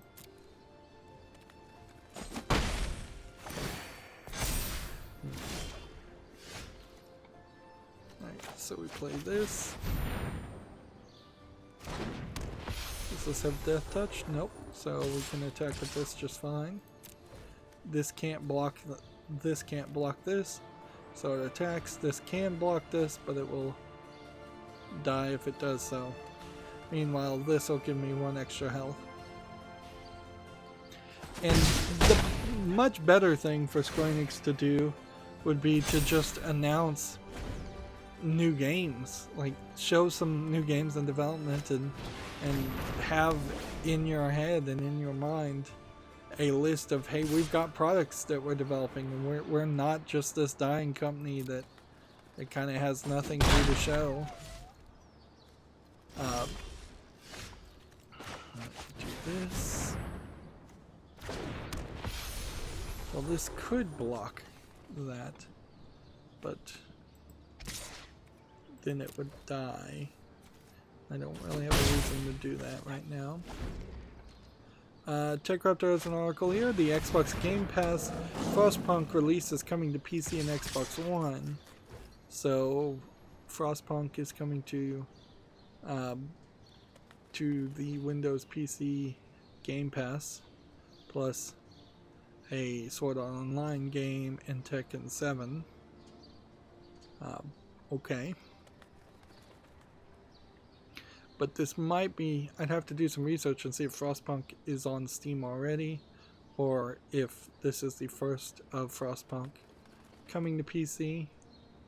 Also, FTL is coming soon, which I enjoyed FTL for a while. It was a too difficult game, for sure, but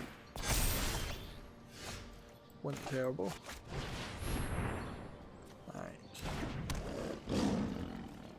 Now I just attack with these.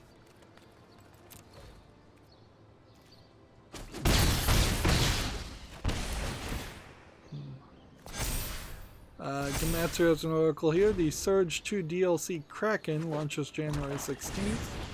So, Surge 2. Let's see. Surge was the game where you run around, like, breaking parts off robots to expand your own equipment. And for the Surge looks kind of interesting. Surge 1 looked kind of interesting. Surge 2 kind of interesting, but not quite good enough that it never looked quite good enough that it really pulled me in and made me want to play it. It felt, frankly, too much like a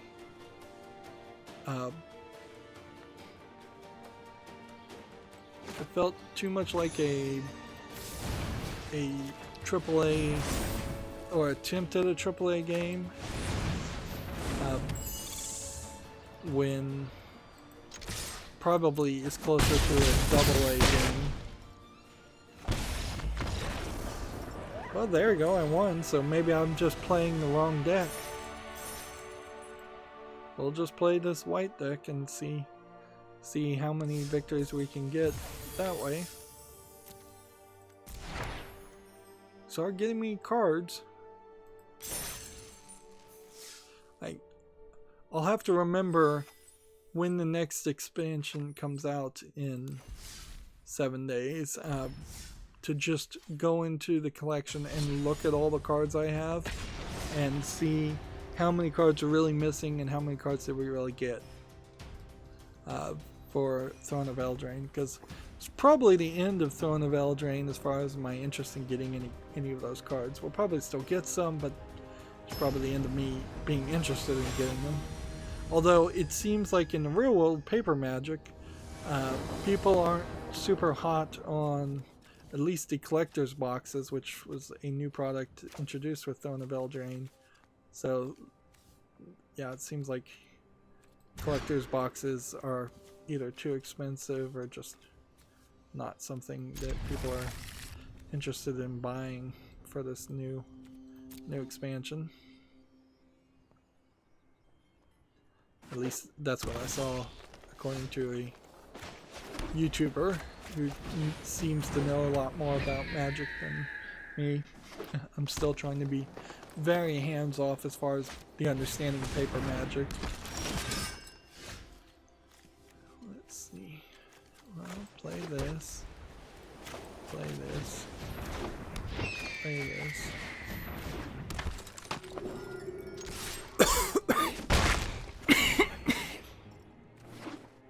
Gamma Sutra has an article here. Brassline aims to build hype for its debut game with a premium podcast. Now, premium means you have to pay for it. Yep, they are charging people to listen to a podcast about the development of a game. I vaguely recall hearing a story of somebody who was releasing a podcast where they were talking about the development of their, I think it was a video game, and what the podcast seemed to betray was that the writers didn't have a clue about what they weren't doing anything creative. They really weren't doing anything great. It really exposed all the potential flaws of trying to do something like that. Let's see. It says Death Touch. So we gotta give this one pacifism before we can attack. So we can just attack with this, and this still shouldn't attack.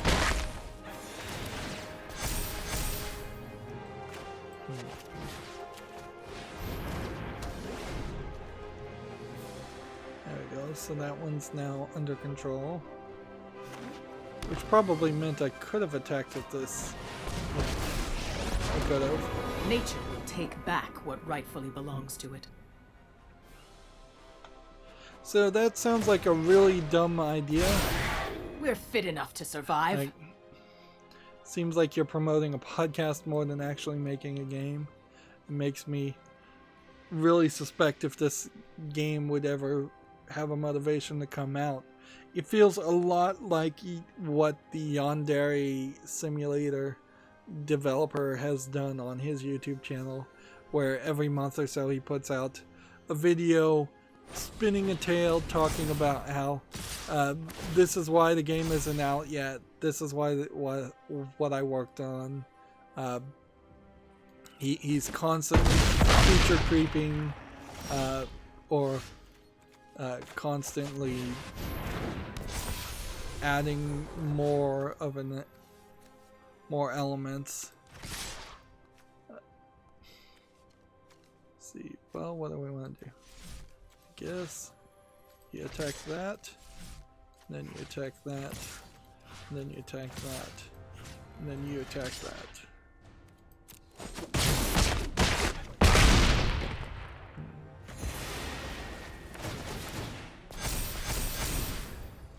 Yeah. And I think one of my fans even said in the comments last year, if it wasn't the year before, that the Yandere simulator was really coming out in 2019 or 2018, and it didn't, of course, and it won't ever come out, unfortunately. And it's such a niche game and such a kind of weird game that would be hard to sell that nobody's really tried to make a clone of it, because at this point you could have easily started and finished development if you were the type of person that could actually finish a programming project, which he just can't. Like, he doesn't know how to really program. He's programming it in JavaScript, which is ridiculous.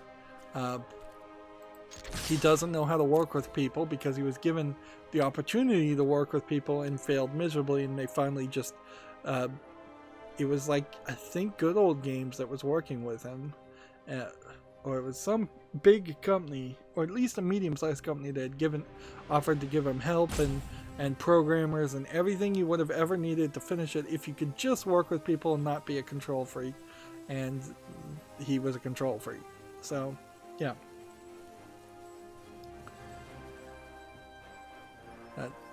But making a podcast that you're going to charge for means you're going to want that podcast to go on forever. Means you don't want your game to ever finish development.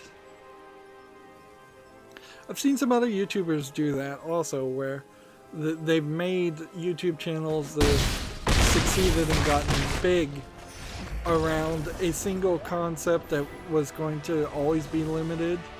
Well, I guess I'm getting victories with this deck. I'm clearly just playing the wrong deck. Or maybe you just need to always kind of spice it up and go in different directions. That might be the case too. Is that you might just need to rotate what deck you're playing after every couple games.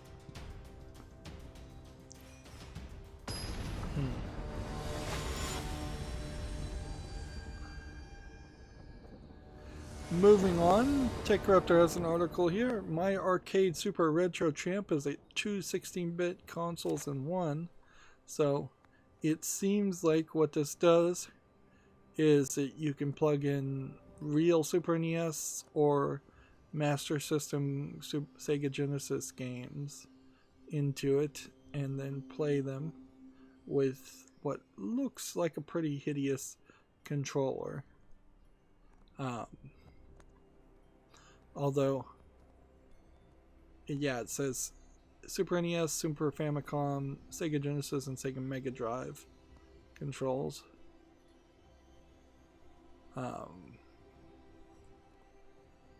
Apparently, Super Retro Champ also made a tiny Street Fighter arcade tabletop toy. This doesn't look particularly interesting. It also has buttons on the side for a portable kind of Switch style of gameplay. But then you'd have to have the actual games, and that doesn't make a lot of sense. And it probably wouldn't have been too hard to throw in NES games also into that. I do like these back triggers. They look like they would actually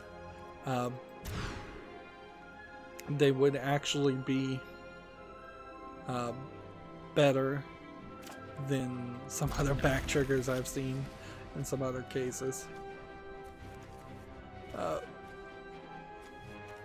I think, though, in all fairness, I probably am going to have a come to Jesus moment, for the lack of a better description, with my growing enthusiasm for building RetroPies and things like that, because I kind of don't really do too much with them.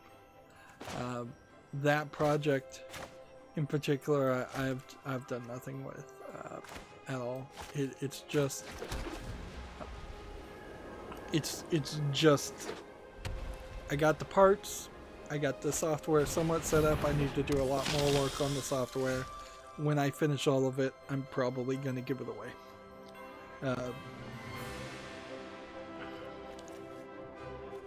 It kind of depends.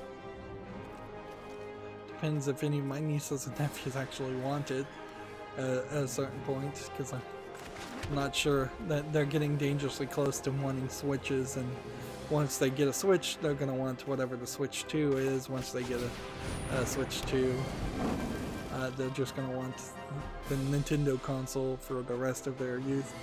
I had a very, very small target window in which I could try to introduce them to old retro games, and they're aging out of that. They're getting smart enough to start realizing that what I'm giving them is not modern games.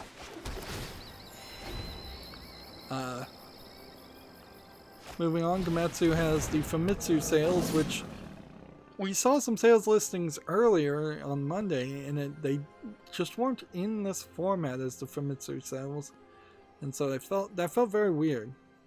But for this week, the Software sales, every single game is a Nintendo Switch game in the top 10 list. The only one that is new is Dr. Korishima's Brain Training for Nintendo Switch, which is just Brain Training. That Brain Training game, which we've seen several different versions of. So, yeah.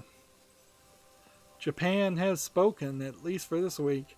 Nobody cares about the PlayStation. They never really cared about the Xbox. And PC-wise, I don't know if Famitsu lists any of the PC sales. So it is possible that this might be a situation where there kind of is a significant amount of PC sales going on that are just not being mentioned, but also wasn't like there was a lot of games that came out in this week anyways. And this is 12/23 to 12/29, so the last week of the year, effectively Christmas. All Switch sales. The hardware sales for that week, 141,000 units for the Switch, with another 93,000 for the Switch Lite. PlayStation 4 then falls down to 60,000, where the PlayStation 4 Pro falls down to 22,000. So PlayStation 4 and PlayStation 4 Pro combined, still not as many sales as even the Switch Lite had. And then the new TDS LL, including the 2DS, sold still 2,000, nearly 3,000 units. The new 3DS sold 170, which is oddly a lower number, and yet the Xbox One, if you look at this week, the new 3DS LL sold 170, and overall they've sold nearly 6 million. But the Xbox One X sold 195, but in Japan they've only sold 18,000, where the S is sold 92,640. So you kind of know that these are barely even on store shelves. And I would say that probably in Japan you're not doing a lot of, there aren't a lot of stores in general, and their stores are probably smaller and just different, but that is kind of weird, to say the least. And this system really isn't accurate, because the PlayStation Vita, for instance, sold 53 units, and it's in rank 9, but in its lifetime it sold 500, nearly 6 million too, so it should be in position 7 if they were actually sorting by overall sales. But then that wouldn't actually change anything else. No. So there's either some mistake there or bias there to put the Xbox One in the second to last position, even when it really shouldn't be in the second to last position in this case. It is combining the 2DS LL and the 3DS LL, which probably shouldn't.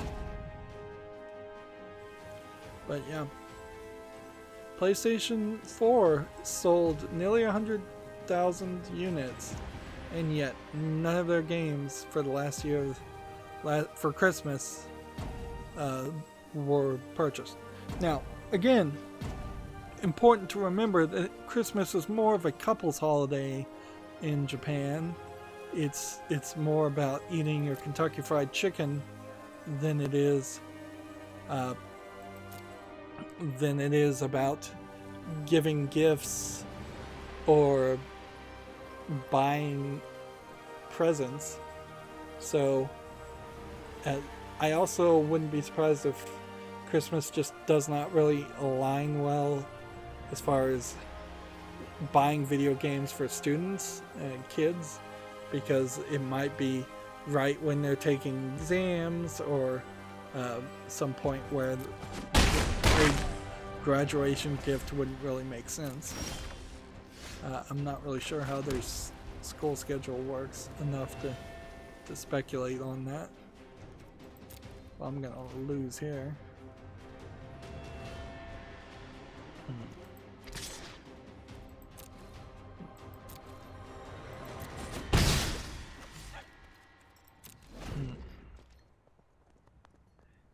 But yeah, those sales probably also indicative of how long the current generation of consoles have been available, and it is definitely time for them to start announcing the next generation of consoles.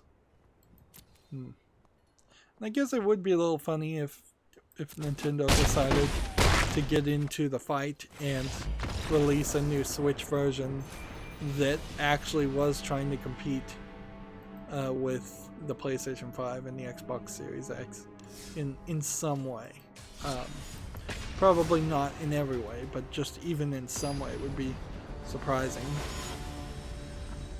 Be very un-Nintendo-like. Moving on, we have a game on Steam called Waxworks: Curse of the Ancestors. This looks like an asset flip horror game. I don't think it's visually polished enough. It's a lot of dark screenshot syndrome, and it's just not really showing you content. Yeah. Doesn't look quite good enough in actual gameplay way. And it is kind of all over the place with a bunch of different monsters. So as early access, they want $19.99, English full audio, single player. Yeah, I think we can skip that. It feels like this deck could use a lot of polish.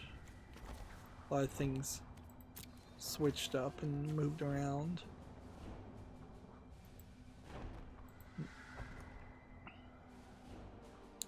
TechRaptor has an article, The Lord of the Rings Golem, new information surfaces. I don't think this is actually a game, as far as a video game, though.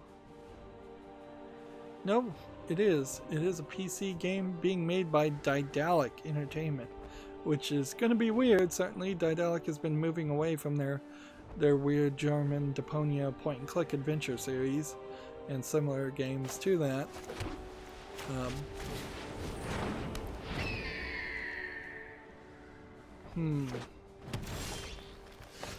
It'll be interesting. I'm not even 100% sure what you would want to see in a game starring Golem.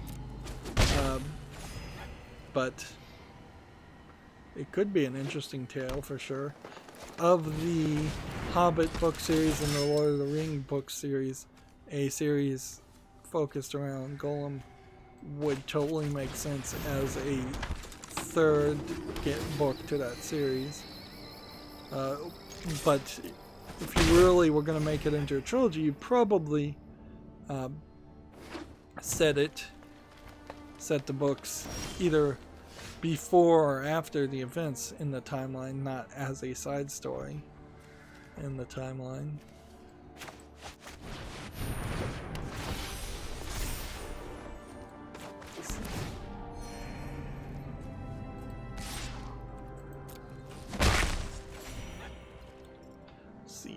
Gamatsu has an article here. Grand Blue Fantasy versus Knick-Knack Shack Civilization gameplay. has crept too far. Tear So, it down. They're showing off some gameplay of this game, which is apparently a fighting game. This will be fun to why watch. a fighting game would have RPG elements and equipment that you can equip seems interesting, to say the least.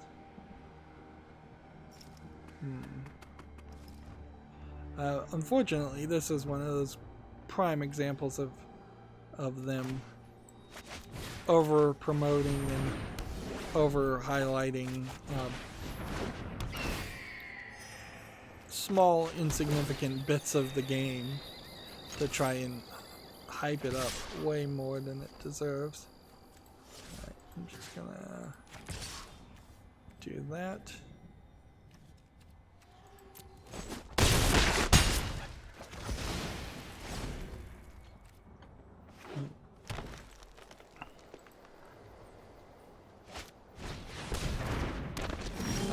TechRaptor has an article here. Adorable bullet hell called Itta, I-T-T-A, comes to PC and Switch in 2020.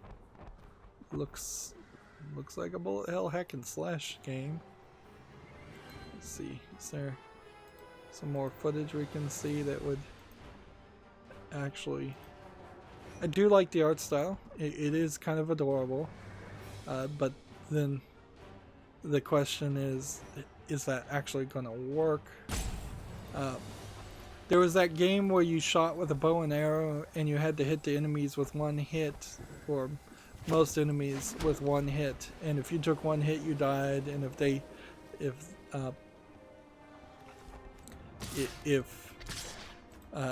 took one hit they died, and it was just incredibly difficult. But I like that game. It reminds me visually of that. I will protect the virtue of this world. Although a bullet hell game kind of makes that not the style of gameplay that it probably would be. The land shall conquer you. But yeah, I like the graphics. Perhaps I don't like the gameplay.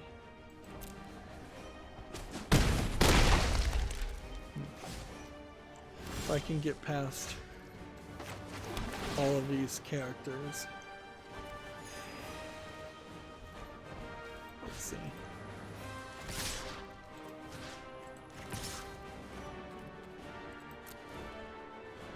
I could do 6 damage here, or I could do 6 damage there. Gamma Sutra has an article. Fantasy Flight Interactive to close after company-wide layoff, which I guess if it is laying off everybody, it would close at that point, or if it is closing, it would lay off everybody. Apparently they made tabletop games as well as digital games. They opened their doors in 2017, so they've only been open for a couple of years, and I'm not sure of any game they've actually created. 10 people have been let go, and the customer service department and tabletop RPG department are also expected to shutter as a result, which they always use that phrase, shutter, instead of shut down or go out of business.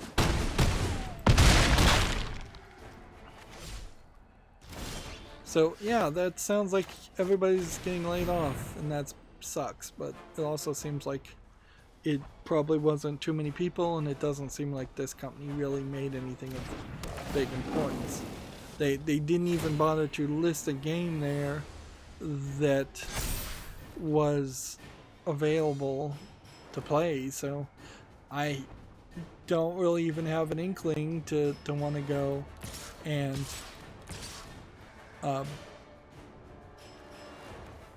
go and look on Steam and see what games they've developed and whether I want to buy those games or not.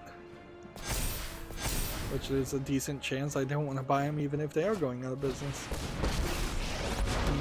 If anything, the argument that I should have bought all the Telltale games I hadn't purchased before Telltale went out of business may be the right argument, but I'm not 100% certain. Claws, you're done. It is possible that it won't matter.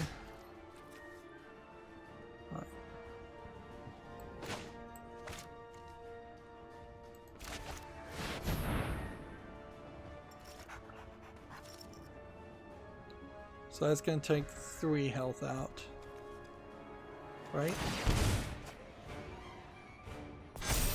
Which then lets me just attack with that and win.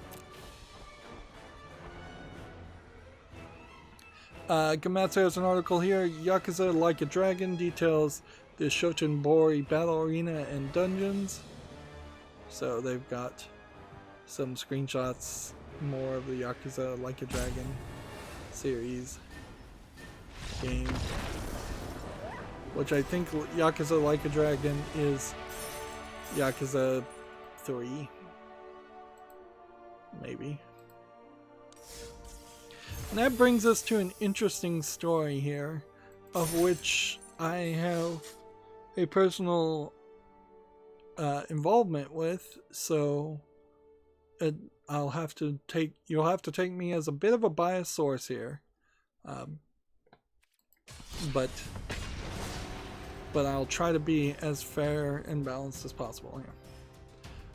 A labor union, the Communication Workers of America, takes steps to organize game workers.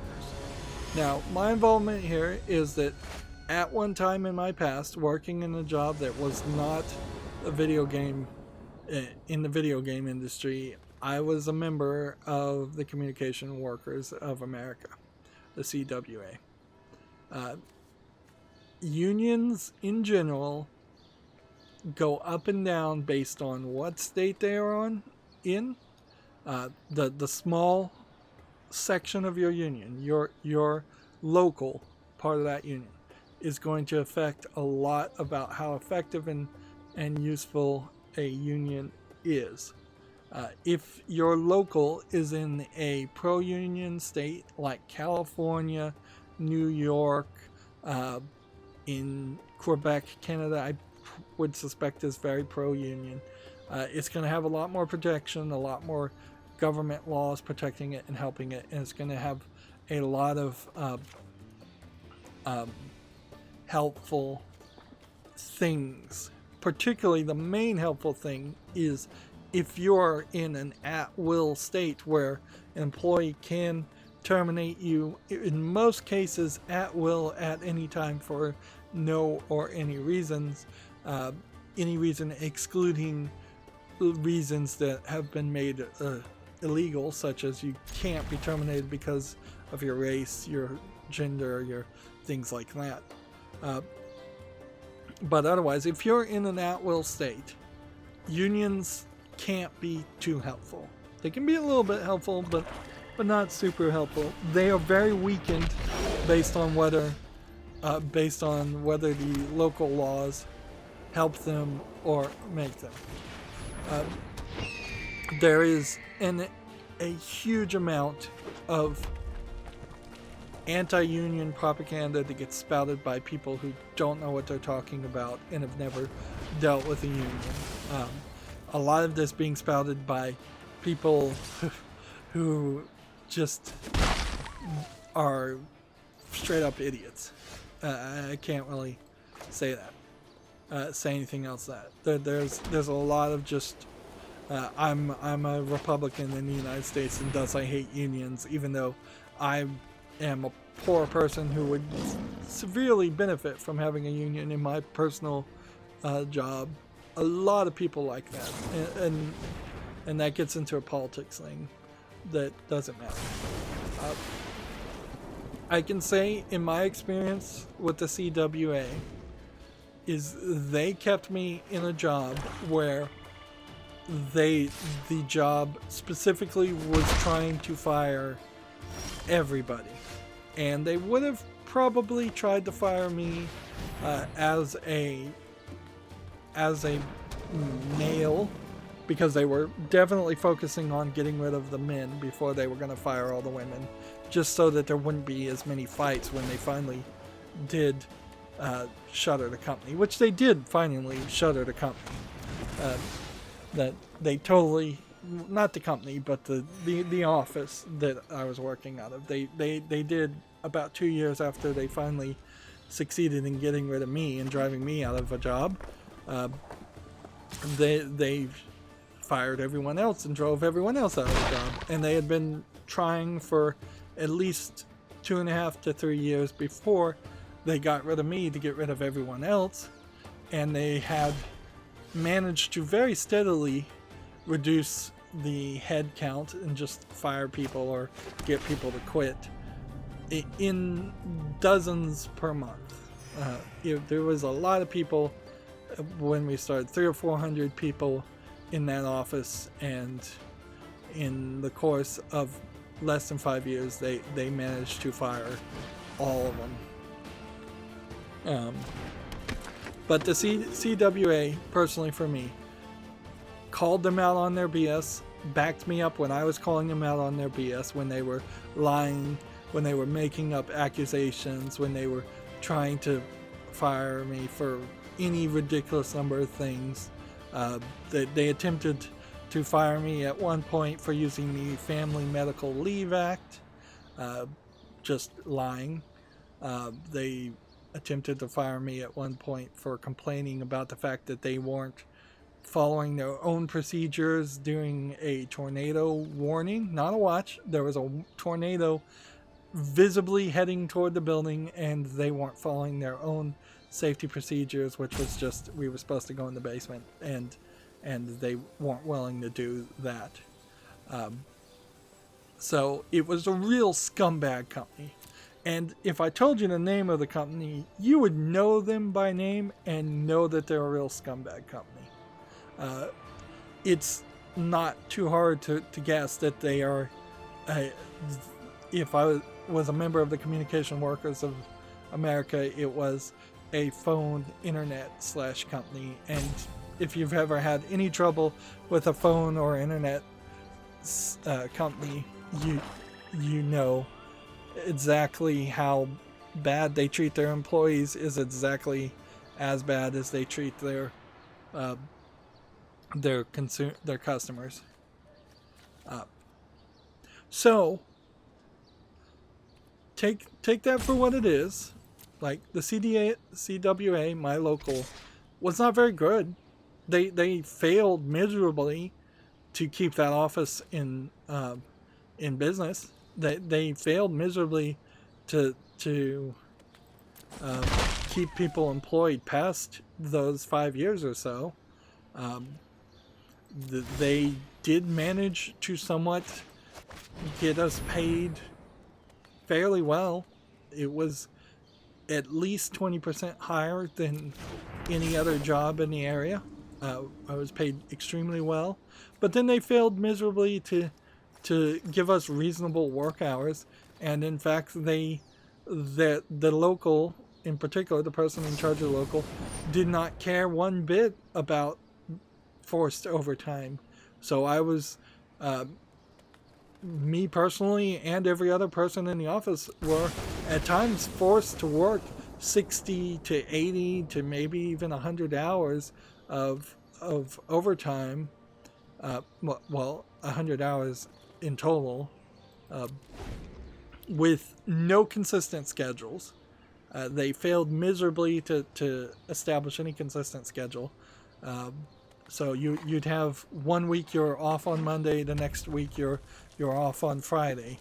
It could be as many as, like, I think it was 7 or 8 days in a row that you could work at random. Often you would work one day, get the next day off, work the next day, get the next day off, and then work for 7 or 8 days in a row, just with no consistency. And there was no reason for this to happen. It wasn't that their software sucked so bad that they couldn't put people in somewhat consistent schedules based on a preference. It was literally they were just screwing with people, trying to get them to be mentally broken down. It was literal torture. And I should have quit way earlier. On the other hand, I did stay there long enough to actually get a pension and build up a decent amount of a savings. Not really enough money for it to have me set for life or anything, but it was something. Like 5 years at working at that job versus 5 years at working at McDonald's, I was way better off financially after 5 years of working that job. Mentally, however, I was way worse off. And that job in particular has probably broken me mentally and just given me like PTSD, not to make a joke of it, not to be light at all. It literally has probably given me PTSD for the rest of my life. So I've always tried to say, if you go in a job and they have a union, with all that set up, there's a decent argument that you should just turn around and quit at that point. Like, just don't even deal with it. Because if a business requires a union, that means that business practices and how they treat their employees was so awful, so bad, that people went through the hassle and frustration of creating a union, which is a lot of hassle and frustration. They certainly don't make it easy, and companies actively try to union bust. So you probably are, the best thing if you see a union is to think, oh, well, I probably don't want to work here, and leave. But if you are desperate, as most people who are trying to get a job are desperate, getting a job with a union is better than getting that exact same job without a union if it's a crappy job. Which most jobs are crappy, with crappy bosses and employees.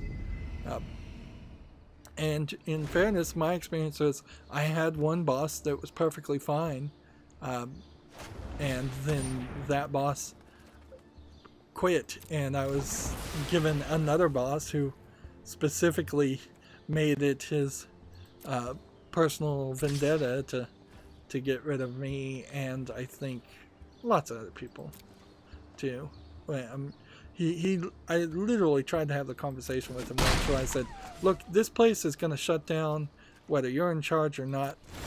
I know your boss is telling you a bunch of stupid metrics that can never be reached, because that's what they would do all the time, is they would have these metrics that saying, well, you're labeled as good, but good is not great, and we demand great. It was literally what they would say over and over again, and I'm like, you're just full of BS.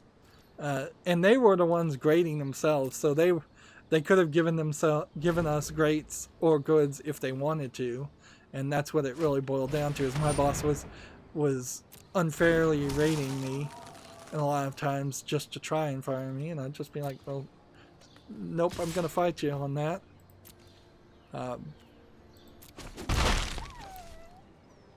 But yeah, I could probably talk for 20 minutes on that, and honestly don't want to. I'll aka refer back to the PTSD.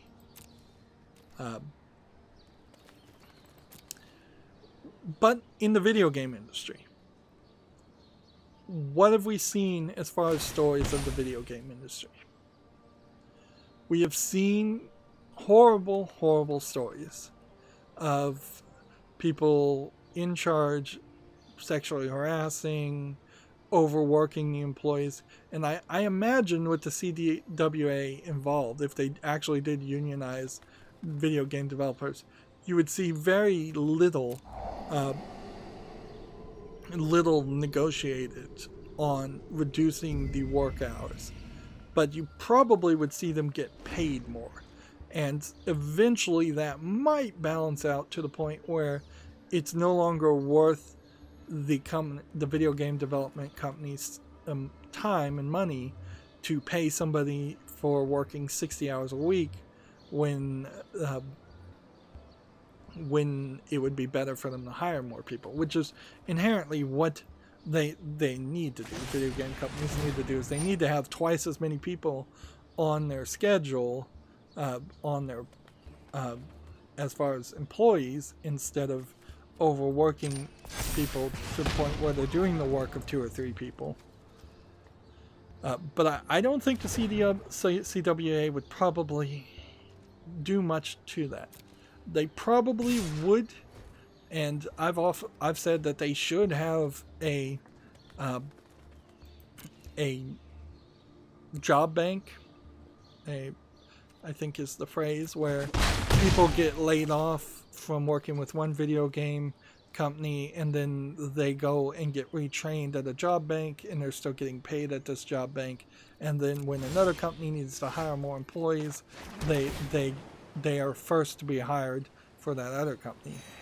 So when one game development company winds down, another that is not winding down would hire them. That has worked pretty well for the auto industry, as well as anything for the auto industry has happened.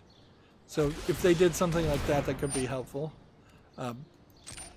They definitely would probably do better on making sure people have health care and pensions and retirements. That is something that any union would definitely focus on. There would be more seniority-based decisions. So if you are laying off people, which most game developers do get laid off, not fired for any cause, it would be the most senior people get kept on the job and the least senior people get laid off. Just as a standard practice. Seniority is key as far as unions are concerned. It is the fair metric that they have decided to use. This keeps the oldest people, also the actual physically oldest people, working at video game companies unless the video game companies pull some shenanigans and create new titles and try to drive out old people other ways, which is a problem that we're starting to see, in particular with the video game industry, is that more and more you have people like Cliff Bleszinski, he was a spry, like 21-year-old when he started or got popular. He's old now. Like, let's not beat around the bush. He is old now. And so if he wasn't the person in charge and if he wasn't management, he probably would have been fired. If these unions existed also decades previous, some of the developers who worked at like Intellivision and Atari, they very possibly would still be in the video game development industry right now. And when you look at like Nintendo, which is mostly a Japanese-based union, in Japan unions are pretty much mandatory, as I understand it. So the idea there that some of the older developers at Nintendo, like Shigeru Miyamoto, could just be laid off because they're old, unlikely to happen in Japan or Nintendo, even Nintendo of America. But if that weren't the case, yeah, you would see a lot of talent leave Nintendo if all their employees over the age of even 50 stopped working there.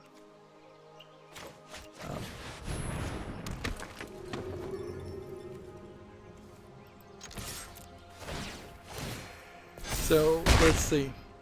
let's actually look at the argument now that I've laid down my own opinion and bias there.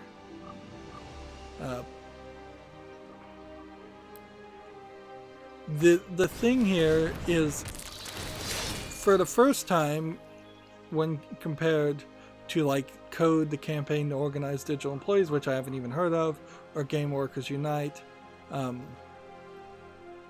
both of those were kind of upstart attempts at being a union, of which it didn't seem like they didn't knew what they were really doing, nor did it really seem like there was a lot of enthusiasm. Even the Riot walkout, in particular, wasn't well. I don't even know what the right word to say there is. It was not well marketed or attended. In the Riot situation, though, in particular, I don't think much would have been able to be done. Like, one thing these unions really don't have a lot of success with, to my understanding, is getting rid of management that are pains in the butt or doing something. They can sue them, and they will have more money to hire lawyers than an individual, but that's kind of it. Like, that's kind of the only thing they can try to do, unless the union is actually going to try and buy a controlling share of a company and make it a union controlled video game company, then fire the offending manager. On the other hand, that Riot lawsuit that did succeed in the favor of the women for sex discrimination probably would have gotten them more money had a union been backing the lawyers and paying the lawyers there.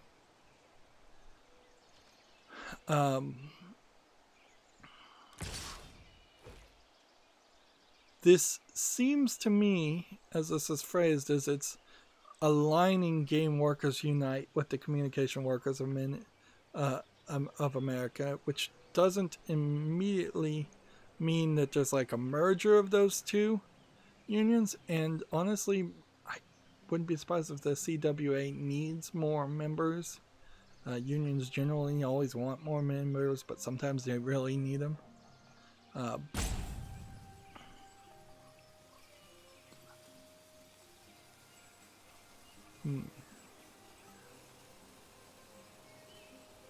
They mentioned Bernie Sanders here, recently expressing support for union and video game developers. It would be the irony of all irony if I somehow ended up being a game developer, which is what I wanted to do when I was in school, and ended up being, for a second time, a member of the CWA. I also imagine that would mean I would lose all my I lost all my seniority there. I don't think I would get that back.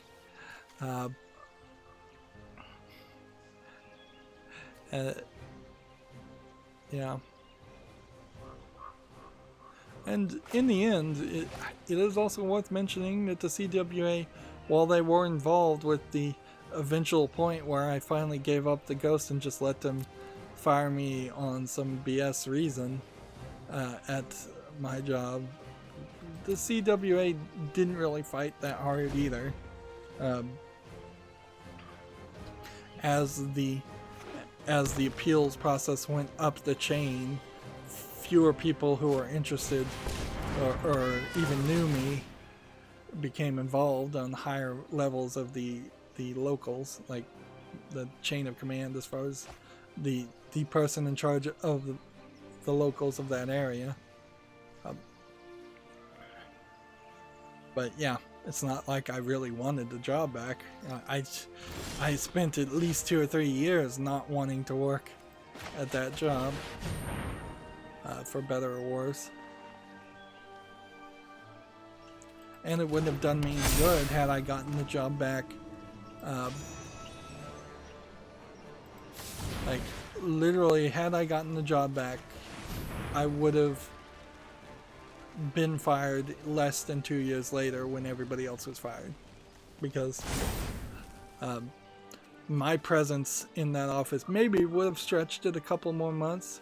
I know I was specifically taking a lot of heat away from other people because they only had so much time to target and harass employees. So the fact that they were targeting and harassing me did take a lot of heat off other people, but it wasn't that much. It wasn't.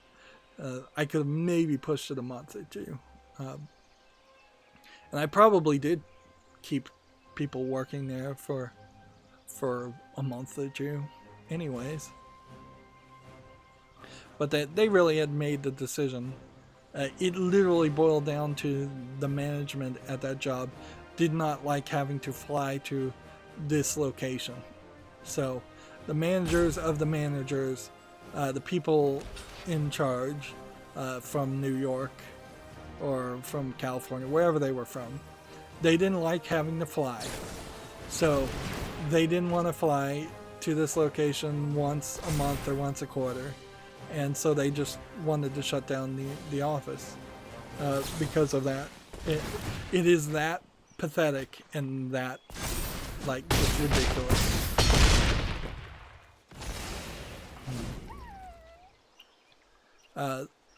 And that's exactly what they said. That's not like speculation or anything. That's exactly what they said, is that they didn't like to fly to this location. And so then it's only partly speculation that that's why they wanted to shut it down. But also in union jobs, it is typical of union. It is a typical union busting move to open up a new office somewhere, and then have all those new employees at that new office have really small seniority and not much support.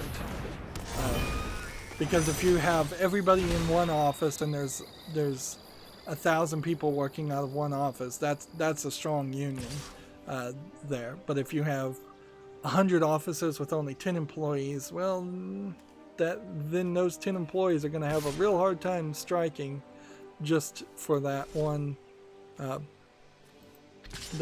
office. So it really is a divide and conquer and just constantly cycle out system that they would do.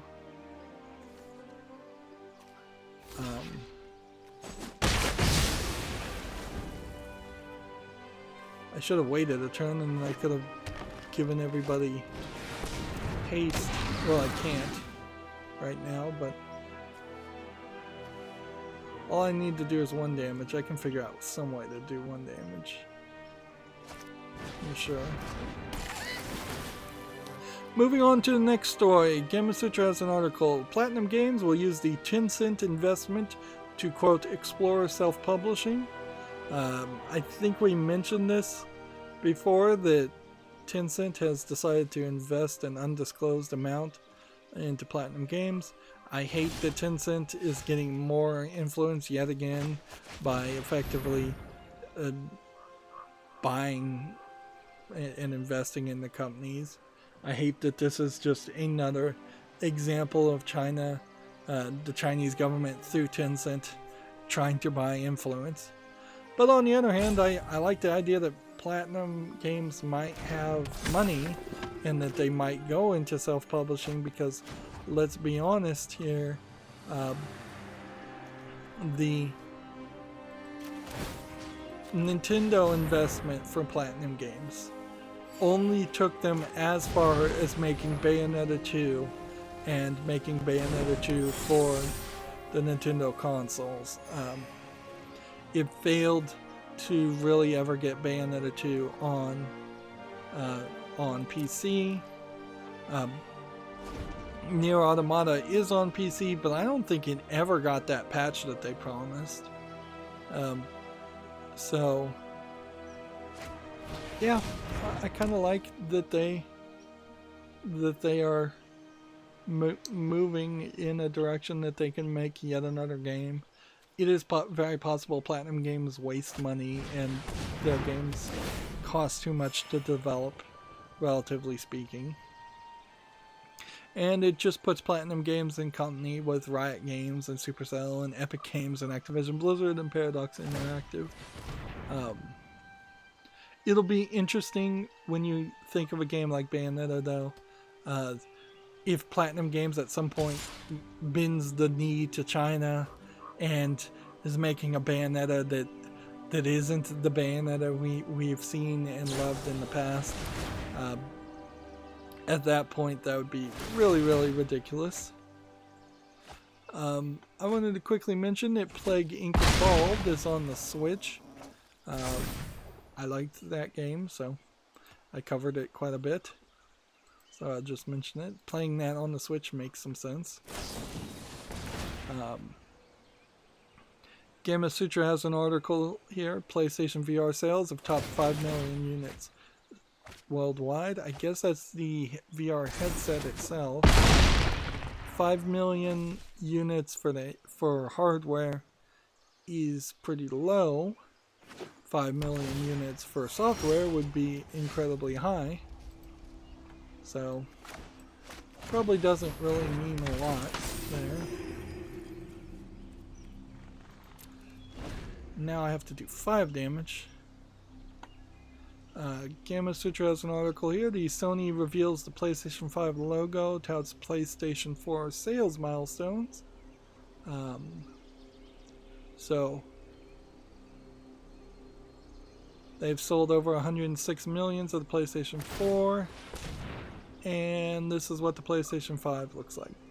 Which, I mean, not a big change here. The only thing you could really take from this is that unless this is just a black and white template, they are going away from the blue and white theme. So you would have to then speculate to the extreme that they're going from kind of a softer, more gentle color palette to a black and white because they're going to try and be more hardcore games and more aggressive. But that's major speculation. Better speculation would be make is that this blue is actually a gradient of blue, shadowing, where this black is just solid black and this white is just solid white. So the better speculation to take from this is that it is lazy art. It's just basic lazy art. I don't know how you could take it any other way. They also don't have a registered trademark on this, so you could speculate that they're getting rid of the attempt to even claim a registered trademark. That would be kind of crazy.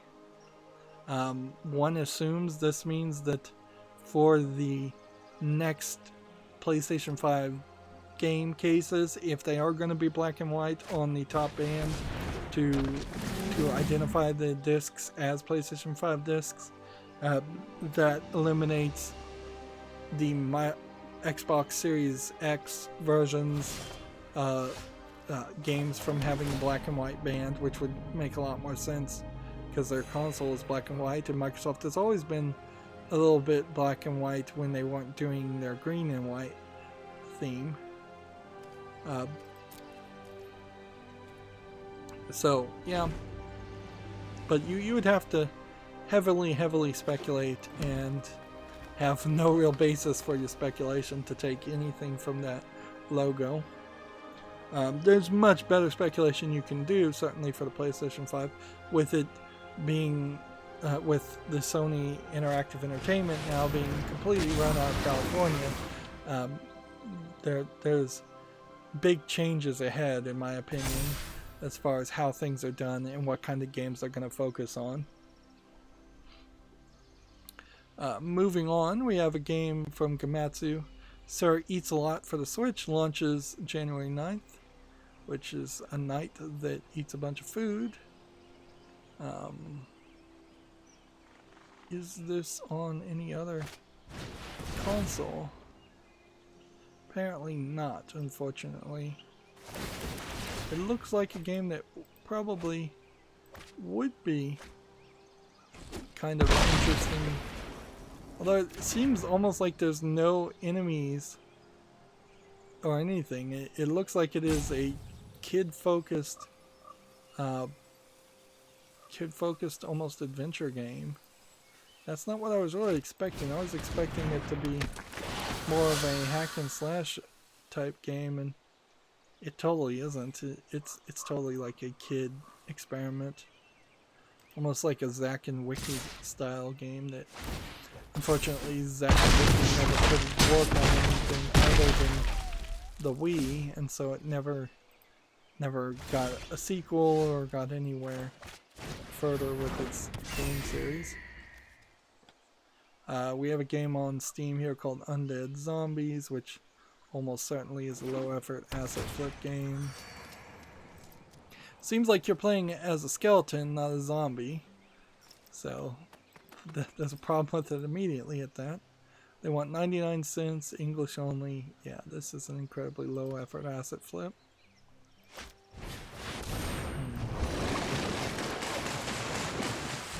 See, this next game is Tagnuri, so let me make sure that the screenshots are YouTube friendly. Alright, they seem well enough. This is probably the beginning of starting to see some more adult games approved on Steam. We have a game here called Hot and Lovely. It's already mixed reviewed. It's tag nudity and some kind of casual strategy action RPG is what they're saying it is. But by the looks of it, it seems like it's probably just rock, paper, scissors. Yeah, seems like rock, paper, scissors with some anime girls. $1.19, bunch of language support. Let's see. It's about 20 minutes of gameplay. There's a patch DLC. Yep. Just go ahead and choose no blockers. Nothing to save. So yeah, we're starting to see adult games approved again, and it's been a year. We can pretty much fairly speculate that there is a special approval process that happens every couple of weeks as far as adult games, and very few of them actually get rejected because we don't get a lot of people complaining that their games are being rejected, but some definitely are. Typically it seems to be based on the whim of who's looking at the game, and in part if the animation style is depicting a moe or extremely young girls characters. Let's see. Get rid of that.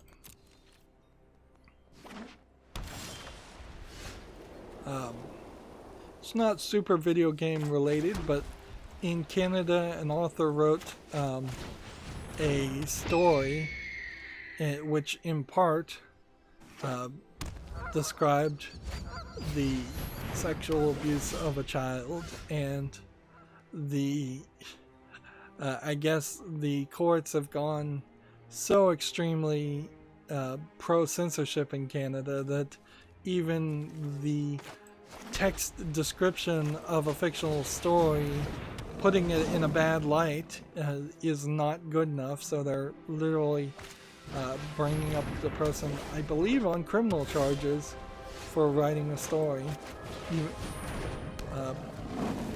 which, I mean, you really have to, at that point, completely give up on pretending like you care about free speech. What is this? Luminous Bonds. Pacifism. Can't attack or block. Can't attack or block. It's just the same card.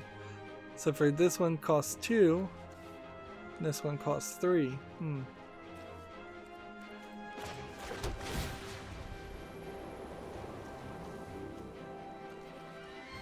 Well, none of these can attack. Oh, that sucks.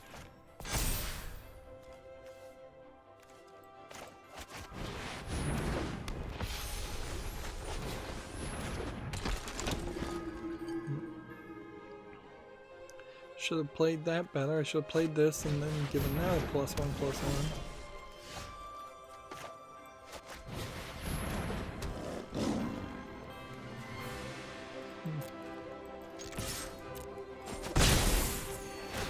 This is ridiculous.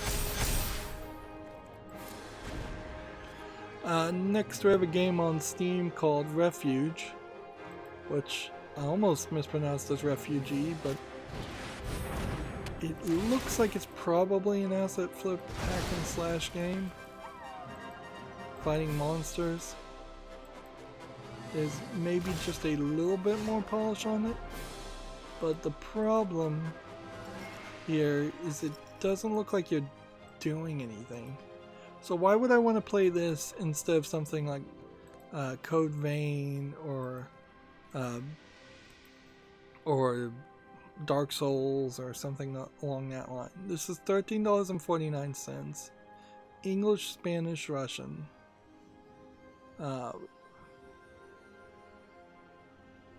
Just does not look good. I guess I could be exceedingly generous and put it on the fall list, but it really is putting itself in a bad light. It really does just look like it's doing the same thing over and over again. Man, this guy is playing an extremely annoying game of Control.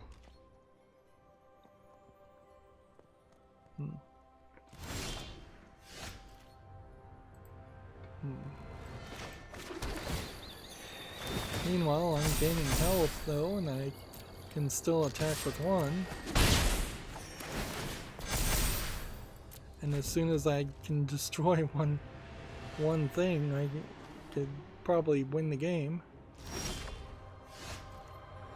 Let's see. Next we have a game on Steam called Avabel Online, which is an MMORPG free-to-play game, which already has negative reviews.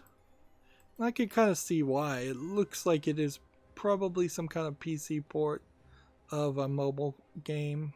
It looks like it's probably very repetitive and grindy, with also having way too much on the screen. That is way too much going on. In-app purchases, third-party EULA, Chinese, Japanese, Italian, and German. Let's see. Lazy developer force us to use BlueStack, which I think they mean is BlueStack, which is a port of Android, an Android emulator.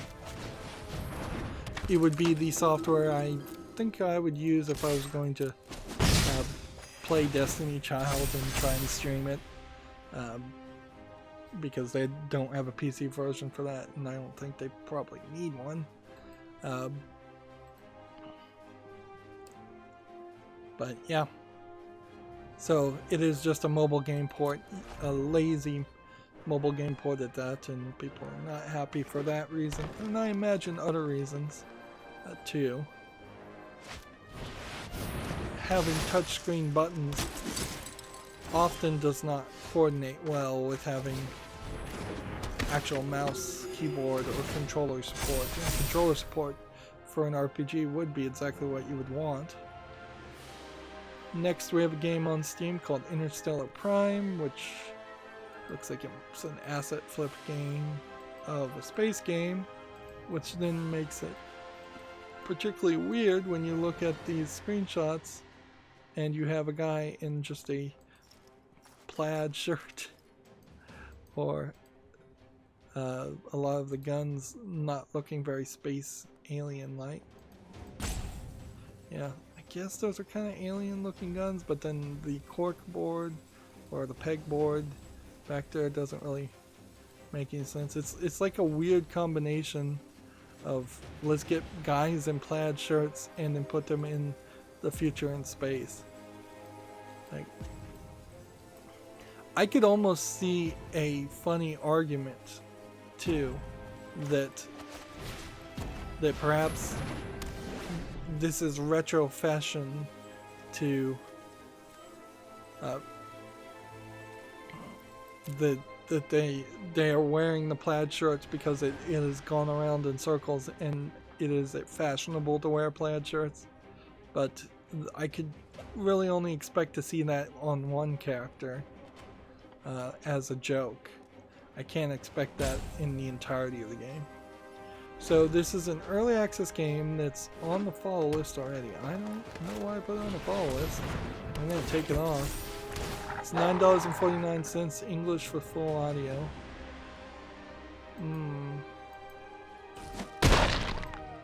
Yeah, I don't think it needs to be on the follow list. Yeah, when you look back here, most of these guns do not look like they are space guns, and that guy definitely does not look like a space guy, and this guy doesn't look like a space guy. So clearly this is just asset flip stuff. Could defend against two of these. Probably not a terrible idea.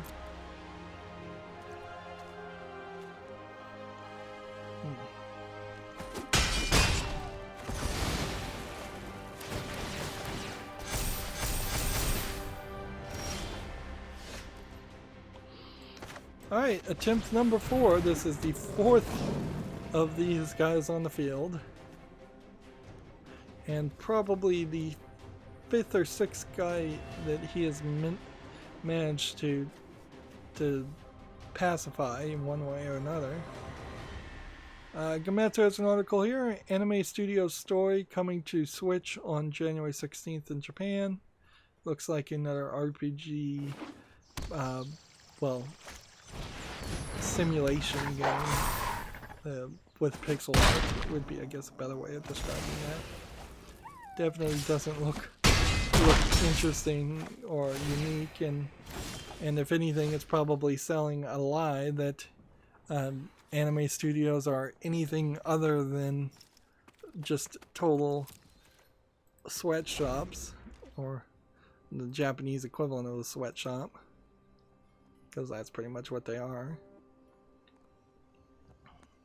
Next, we have a game on Steam called Dumb Fight, which looks like it's a Smash Brothers attempt at a clone. The art looks a little polished, but otherwise it looks like it's nothing. Early access, $6.39, English and Chinese. So yeah, probably just a Chinese game. And TechRaptor has decided to get in my crosshairs and earn my ire by putting out CheckRaptor awards. I guess it does kind of make sense if you've got nothing else to write about. Why not give the end of the year awards for throughout January? So they gave out a Best Visual Design Award, Control, Death Stranding, Legend of Zelda, Manifold Garden, Sayonara Wild Hearts.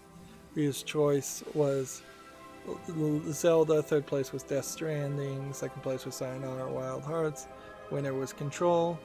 I don't agree with that. I think Sayonara Wild Hearts probably has way better visual design than Control does, or Death Stranding does. Depending on what elements you want to specifically focus in on as far as the visual design there. Like, you could argue some of the crazy high fashion in Death Stranding might be good, but then a lot of the stuff in Death Stranding is generic or is just advertisements, which I think hurts the visual design quite a bit when you have a Monster Energy can showing up.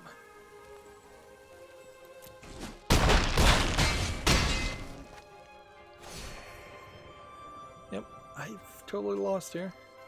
So it does seem like you win a couple of games and then you just need to swap.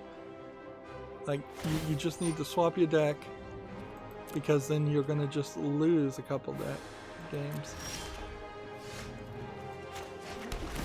And maybe it's all just mental. That is a possibility, but I question that.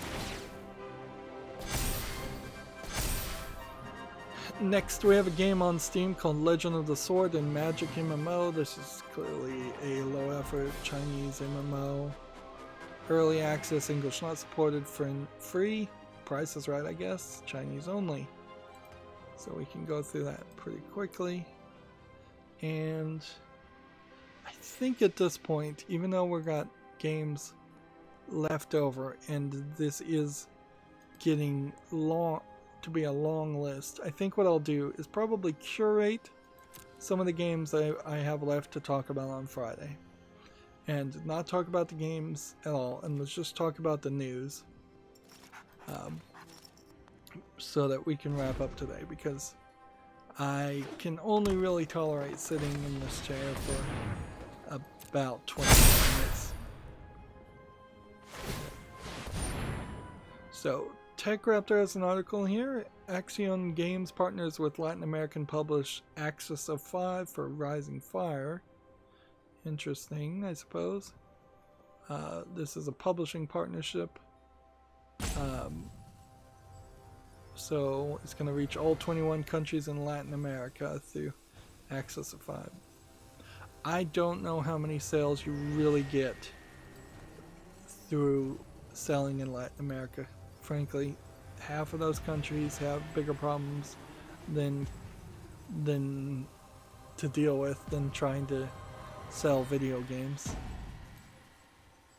This game, Axis of Fire, looks slightly interesting, but I'm also seeing a bunch of Asian characters at the bottom here, which makes me suspect this is a Chinese game trying to be something. It's almost an interesting case study. If Axis of Fire, or Rising Fire, yeah, Rising Fire is the name of it, if it can actually succeed focusing on being what looks like a Chinese developed MMO and sell in Latin America and not really focus on the United States and North America, that would be kind of a groundbreaking example. Like, I don't think that's happened too often. Where, I mean, the West, the North America has been a big deal, certainly. A major consumer of video games and a major market to target. There definitely have been some cases where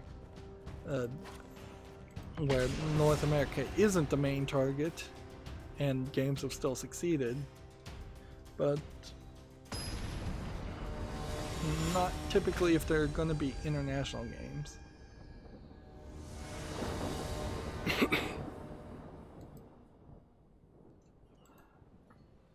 Alright.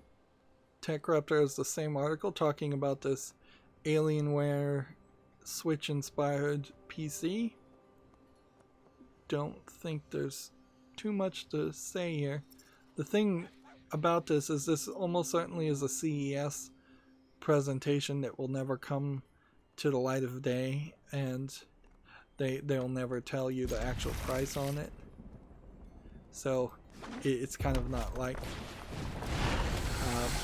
it's not really informative or helpful information.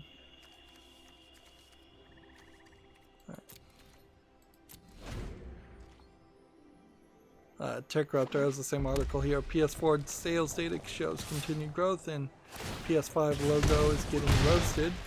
So I'm not the only person that seems to have a problem with the PS4. Let's see. PS4 logo. Yeah, there's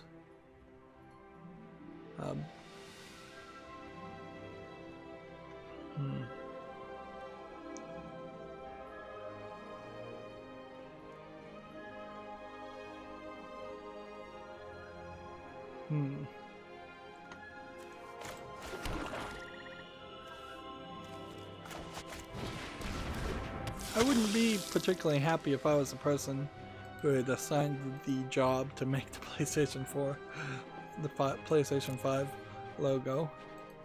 Honestly, that doesn't look like a lot of work. Gematsu has the same article here. Microids and Oddworld inhabitants sign a co-publishing deal for the 3 classic Oddworld titles coming to Switch. Okay. It's a little inside baseball, not really super helpful for anybody who's interested in playing the game. Kentucky Route Zero TV edition launches January 28th. This is for the PS4, Switch, and Xbox One. I imagine it will run on TVs newer than that one. Although I don't even really know what Kentucky Route Zero is.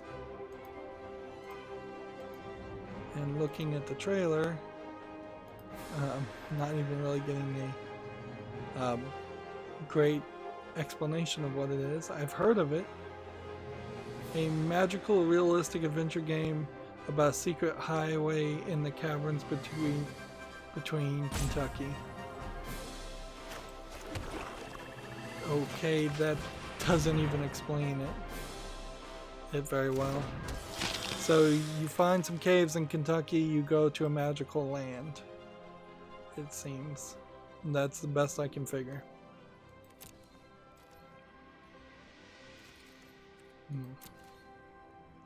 Gematsu has an article here. Exit the Gungeon, the sequel to Enter the Gungeon, is coming to consoles and PC in early 2020. Okay. It doesn't really motivate me or make me want to play Enter the Gungeon, though. Just wasn't interesting before. It's still not interesting. TechRaptor has their best multiplayer award, which was Apex Legends, Borderlands 3, Call of Duty, Crash Team Racing, and Tetris 99. Reader's choice was Borderlands 3, third place was Call of Duty, second place was Tetris 99, and winner was Apex Legends. I disagree with that, but I didn't play any of those games and wouldn't have played the multiplayer on any of those games, so I'm not really in a great position to speak from authority. It's kind of funny that they're choosing to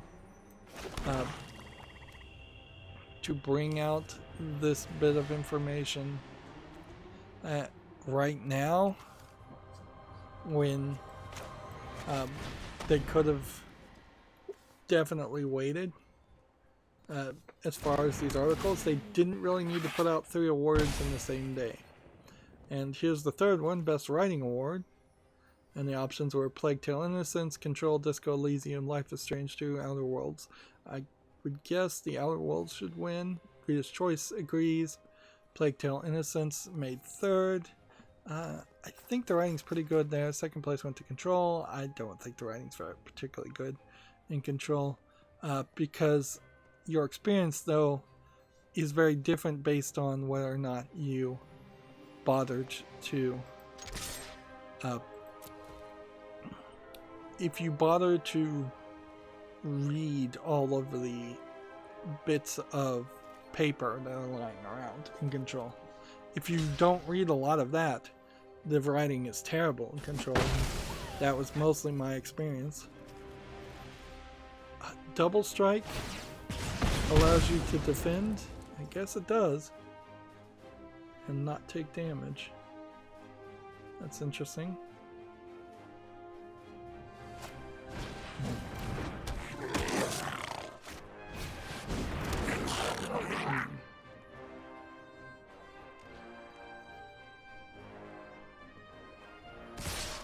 Anyways, they gave the winner to Disco Elysium, which I think the writing in Disco Elysium is decent.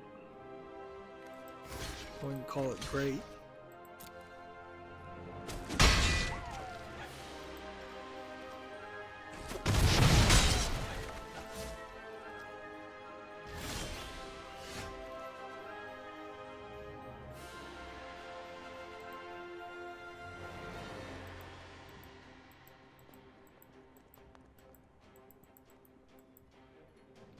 So this next game on Steam I just wanted to mention, Hentai Nazi. I believe this game has been released, taken off, and re-released on Steam multiple times because I swear I've seen this at least 2 or 3 times. It's $1.29, discounted English full audio. It is clearly a troll, full of meme images as far as the achievements. It is definitely garbage, but just kind of ridiculous in general that I've seen the same troll game multiple times when I really shouldn't.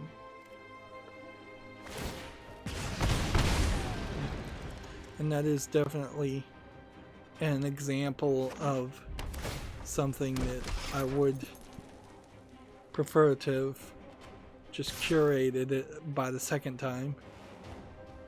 TechRaptor has an article here. Pokemon Direct promises 20 minutes of new info on January 9th. I don't know what that could be other than some slight addition to Shield the Sword, or details about Pokemon Home or Pokemon Sleep, those other things that were announced, or something else. I seriously doubt in 20 minutes they would come back and say we're bringing back the full Pokedex or anything like that. They could maybe try to say that they're going to patch the graphics somehow or improve the graphics in some way, but I doubt it. TechRaptor has an article here for the best soundtrack. Options were Cadence of Hyrule, Death Stranding, Fire Emblem Three Houses, Kingdom Hearts 3, and Sayonara Wild Hearts. Death Stranding got the reader's choice there. Third place with Cadence of Hyrule, then Death Stranding, and then Sayonara Wild Hearts. And I think Sayonara Wild Hearts deserves to win there. Although I would argue, I don't know if Death Stranding's soundtrack is actually good at all. There's a lot of games in these lists that I just didn't play. Gamatsu has the same article here. The Pixel Bullet Hell game Ita is coming to Switch and PC.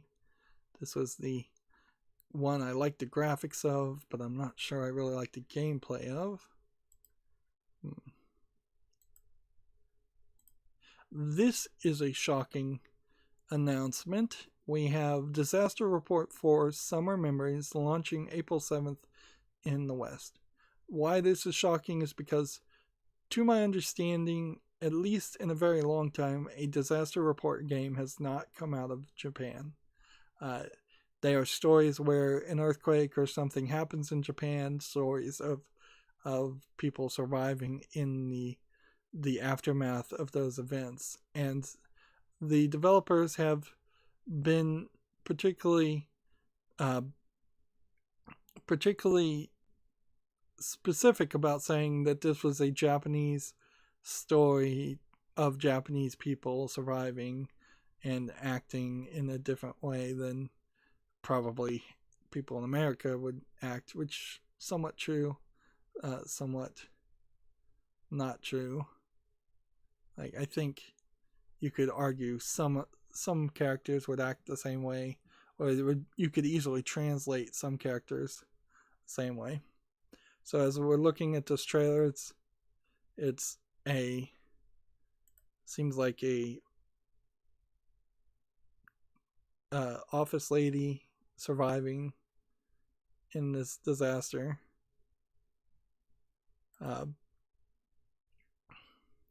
With several disasters coming up, so like an earthquake, tsunami type things.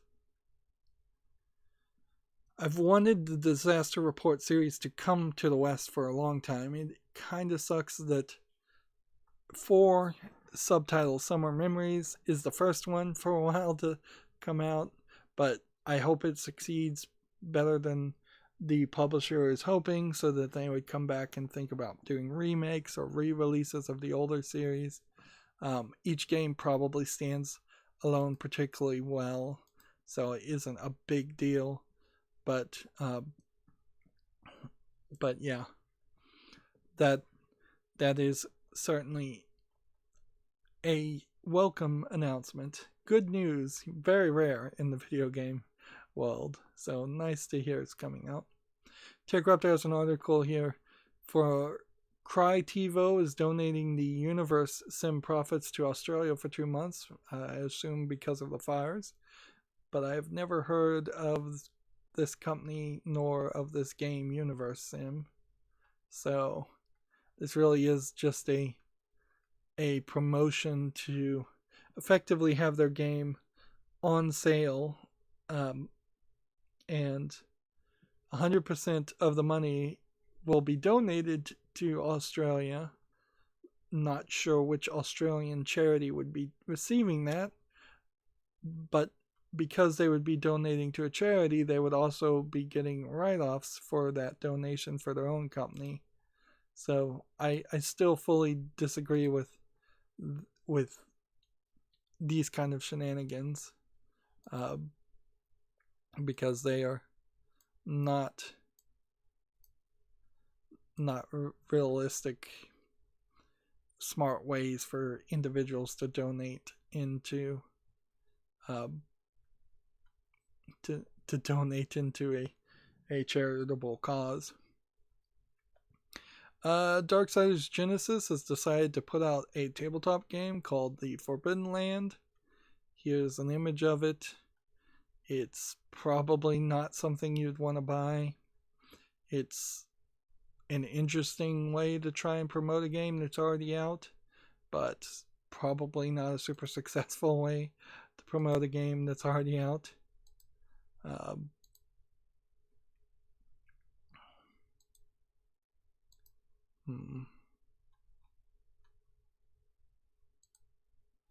And with that leaves us with, I would guess, about 25 games on Steam that I just don't want to cover right now because we've been going so long.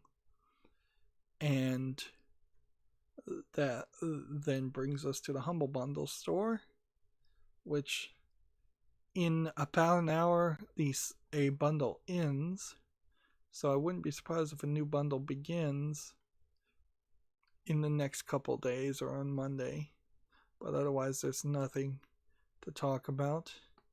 Meanwhile, we have 6 victories here. I should try and get 4 more victories, but I probably won't. Yeah, we're really limping in at the end of the finish line as far as this month goes. And see, then that just brings us to the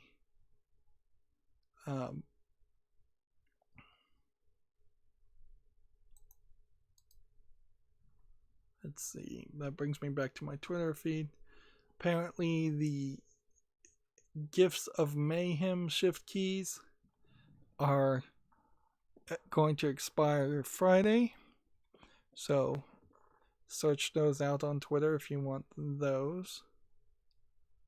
And let's see if there's anything else on my Twitter feed worth mentioning. Let's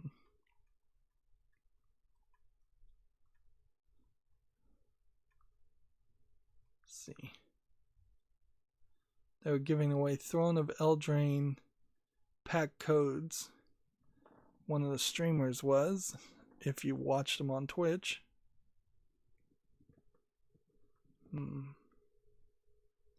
Phil Spencer retweeted some story about the growing impact of gaming, which I'm gonna skip because it's probably just self-congratulatory opinion piece. Sea of Thieves has 10 million players. Wow.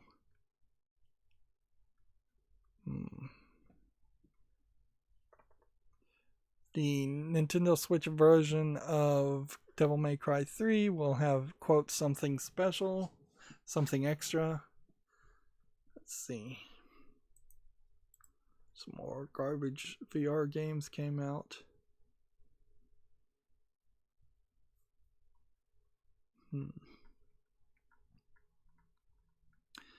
I'm still kind of wondering if we see anything new at CES that would really actually change my opinion on shift the narrative as far as video game consoles and hardware. TechRaptor has some Marvel Crisis Protocol, Venom, and Black Panther previews, which is some kind of tabletop game, not a card game,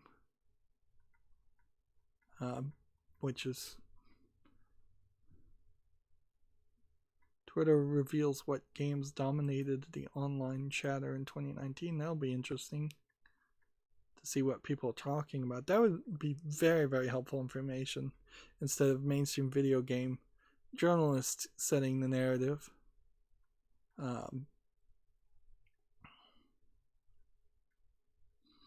Suppose it is worth mentioning on the CWA, Communication Workers of America thing, if they are going to swoop in and help video games companies unionize, they are going to swoop in and take control, for better or worse.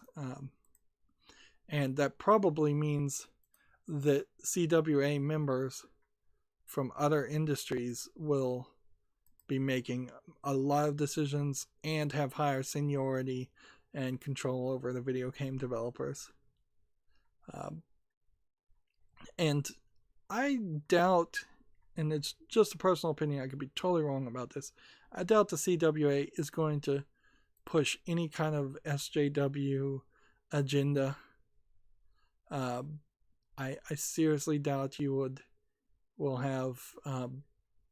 have people pushing lawsuits for discrimination when the members, the people in charge of the unions, don't really see discrimination. This really isn't going to be people, SJWs, Me Tooing people, and the union supporting those kind of Me Too accusations with no evidence. That I could be totally wrong about that. Certainly, I was not working at that job with that union by the time Me Too happened, or any of that. But I seriously doubt they're going to put up with any kind of SJW nonsense. And they're going to be more interested in just setting up seniority, setting up pay scales, setting up benefits. Anyways, that's going to be it for the stream. As always, I ask you to like, share, subscribe, comment, and watch every second of my videos. If you want a friend to follow me on any social media sites, there's a whole bunch of links down below. And if you want to support me further, there's a link to Patreon, or you can friend me on Steam and gift me a game off my wishlist. Thank you for watching. Have a good evening.